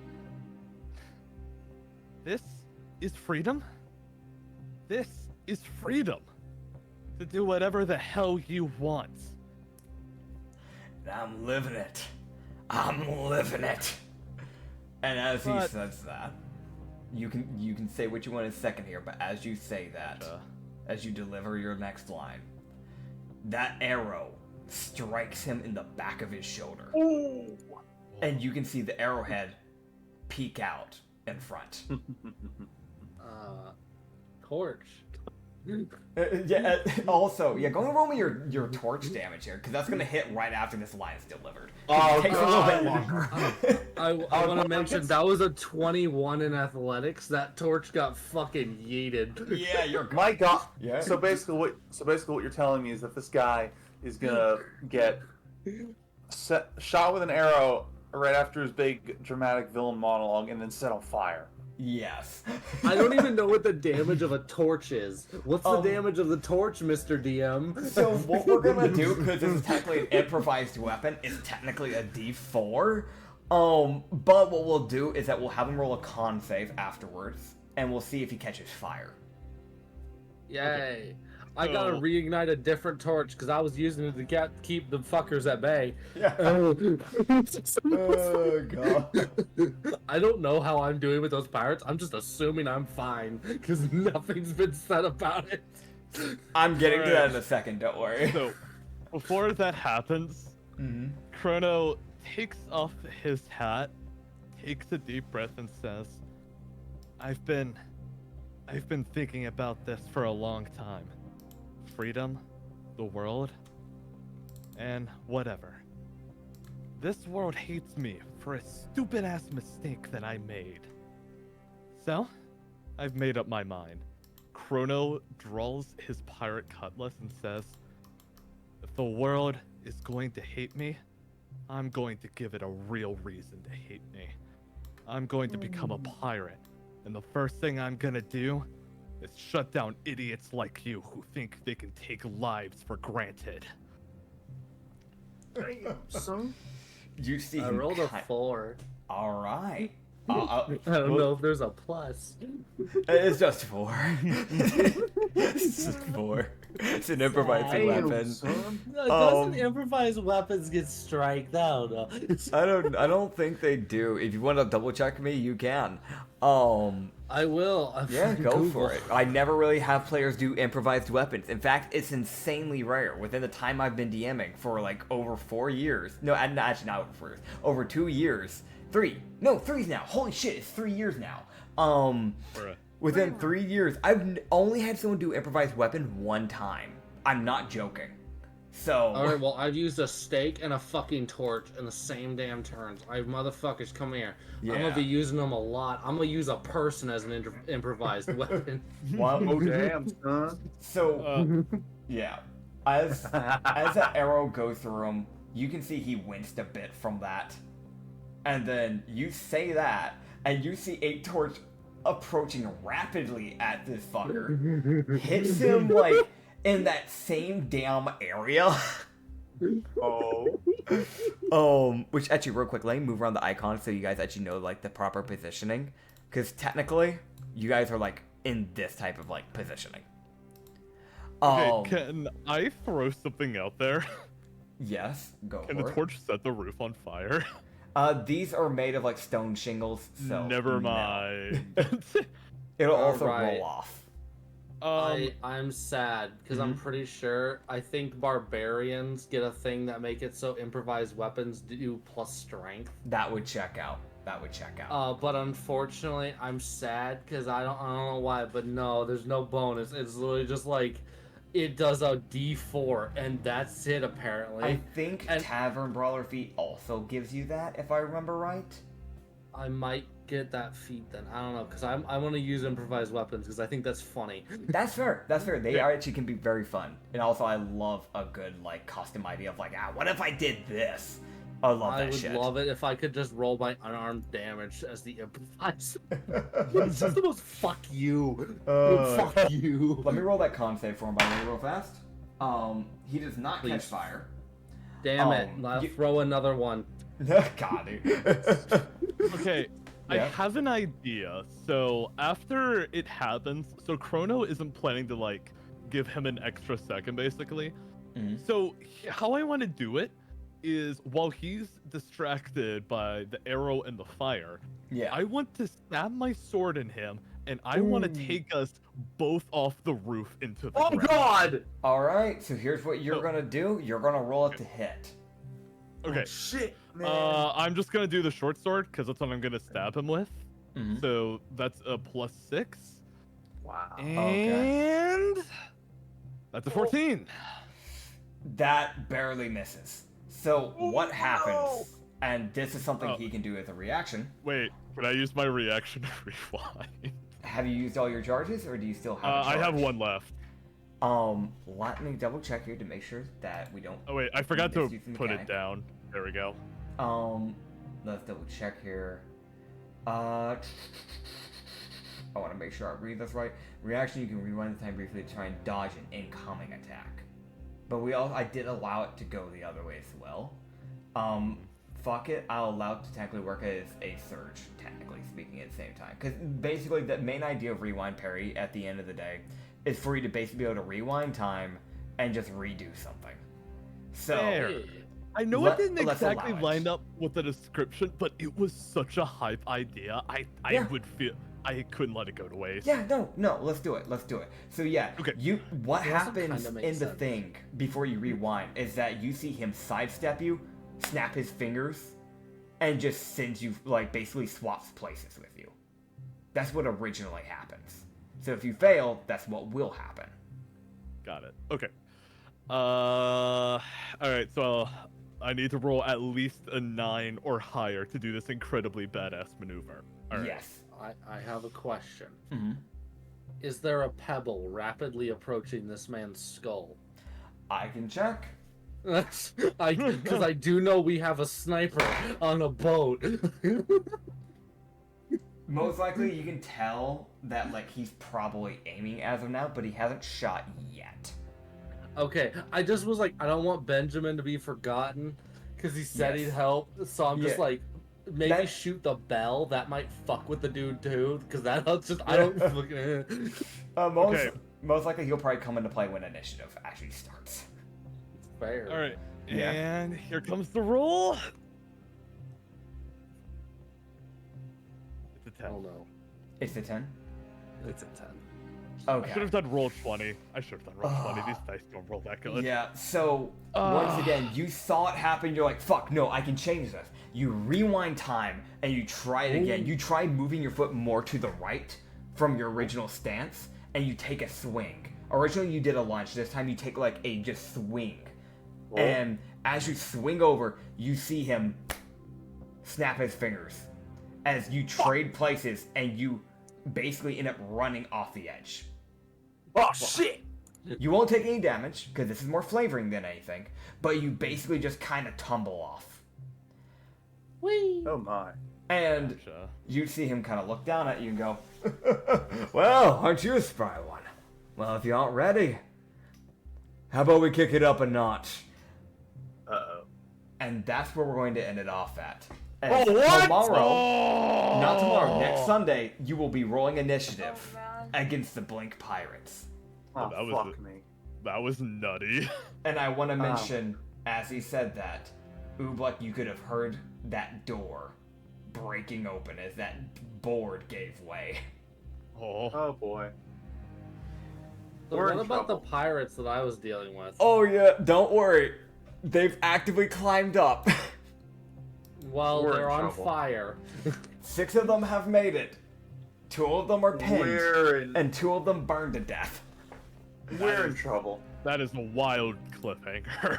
Listen, Oh, I'm yeah. just really That is a crazy I'm just gonna hope that if things get dire for me, Nekomata just shoots at least one guy in the face or something. Yeah, man.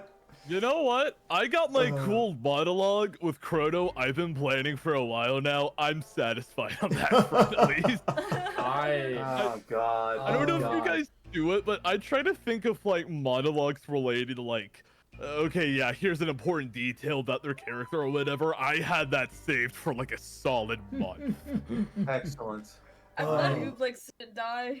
I'm Yes. glad nobody's died yet. Well, more I mean, important. that might be changing. I gotta fight 6 dudes on my own. It's fine. You've got 6 Oh, dudes. wait a minute. Oh god, I have a prediction for next session. Oh no. Oh boy. And for those who don't know, before we end off this video, I want to remind everybody about something that's been happening. I talked about this to the players behind the scenes literally today, so I want to mention out to the podcast people. I've made a system for DMs. You can steal this if you like this idea. Basically, these people are allowed to try and predict what'll happen. One thing that'll happen within the session. If they predict it, they get something. It can't be anything too vague, obviously. Yusugi, aka Reed, you said that you... I said the name wrong, I know, haha.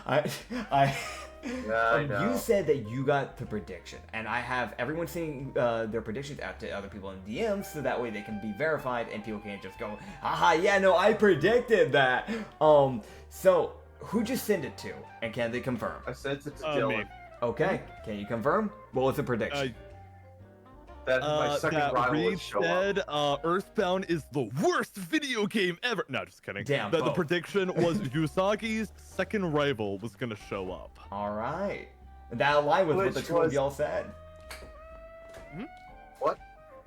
So, well, I was just reconfirming. You said it and then he Yeah. said it. Yep, that's exactly what I said. So yeah, originally you were supposed to run into her in the prison, fun fact. But because you went stealth mode, I couldn't have her do that, because perception.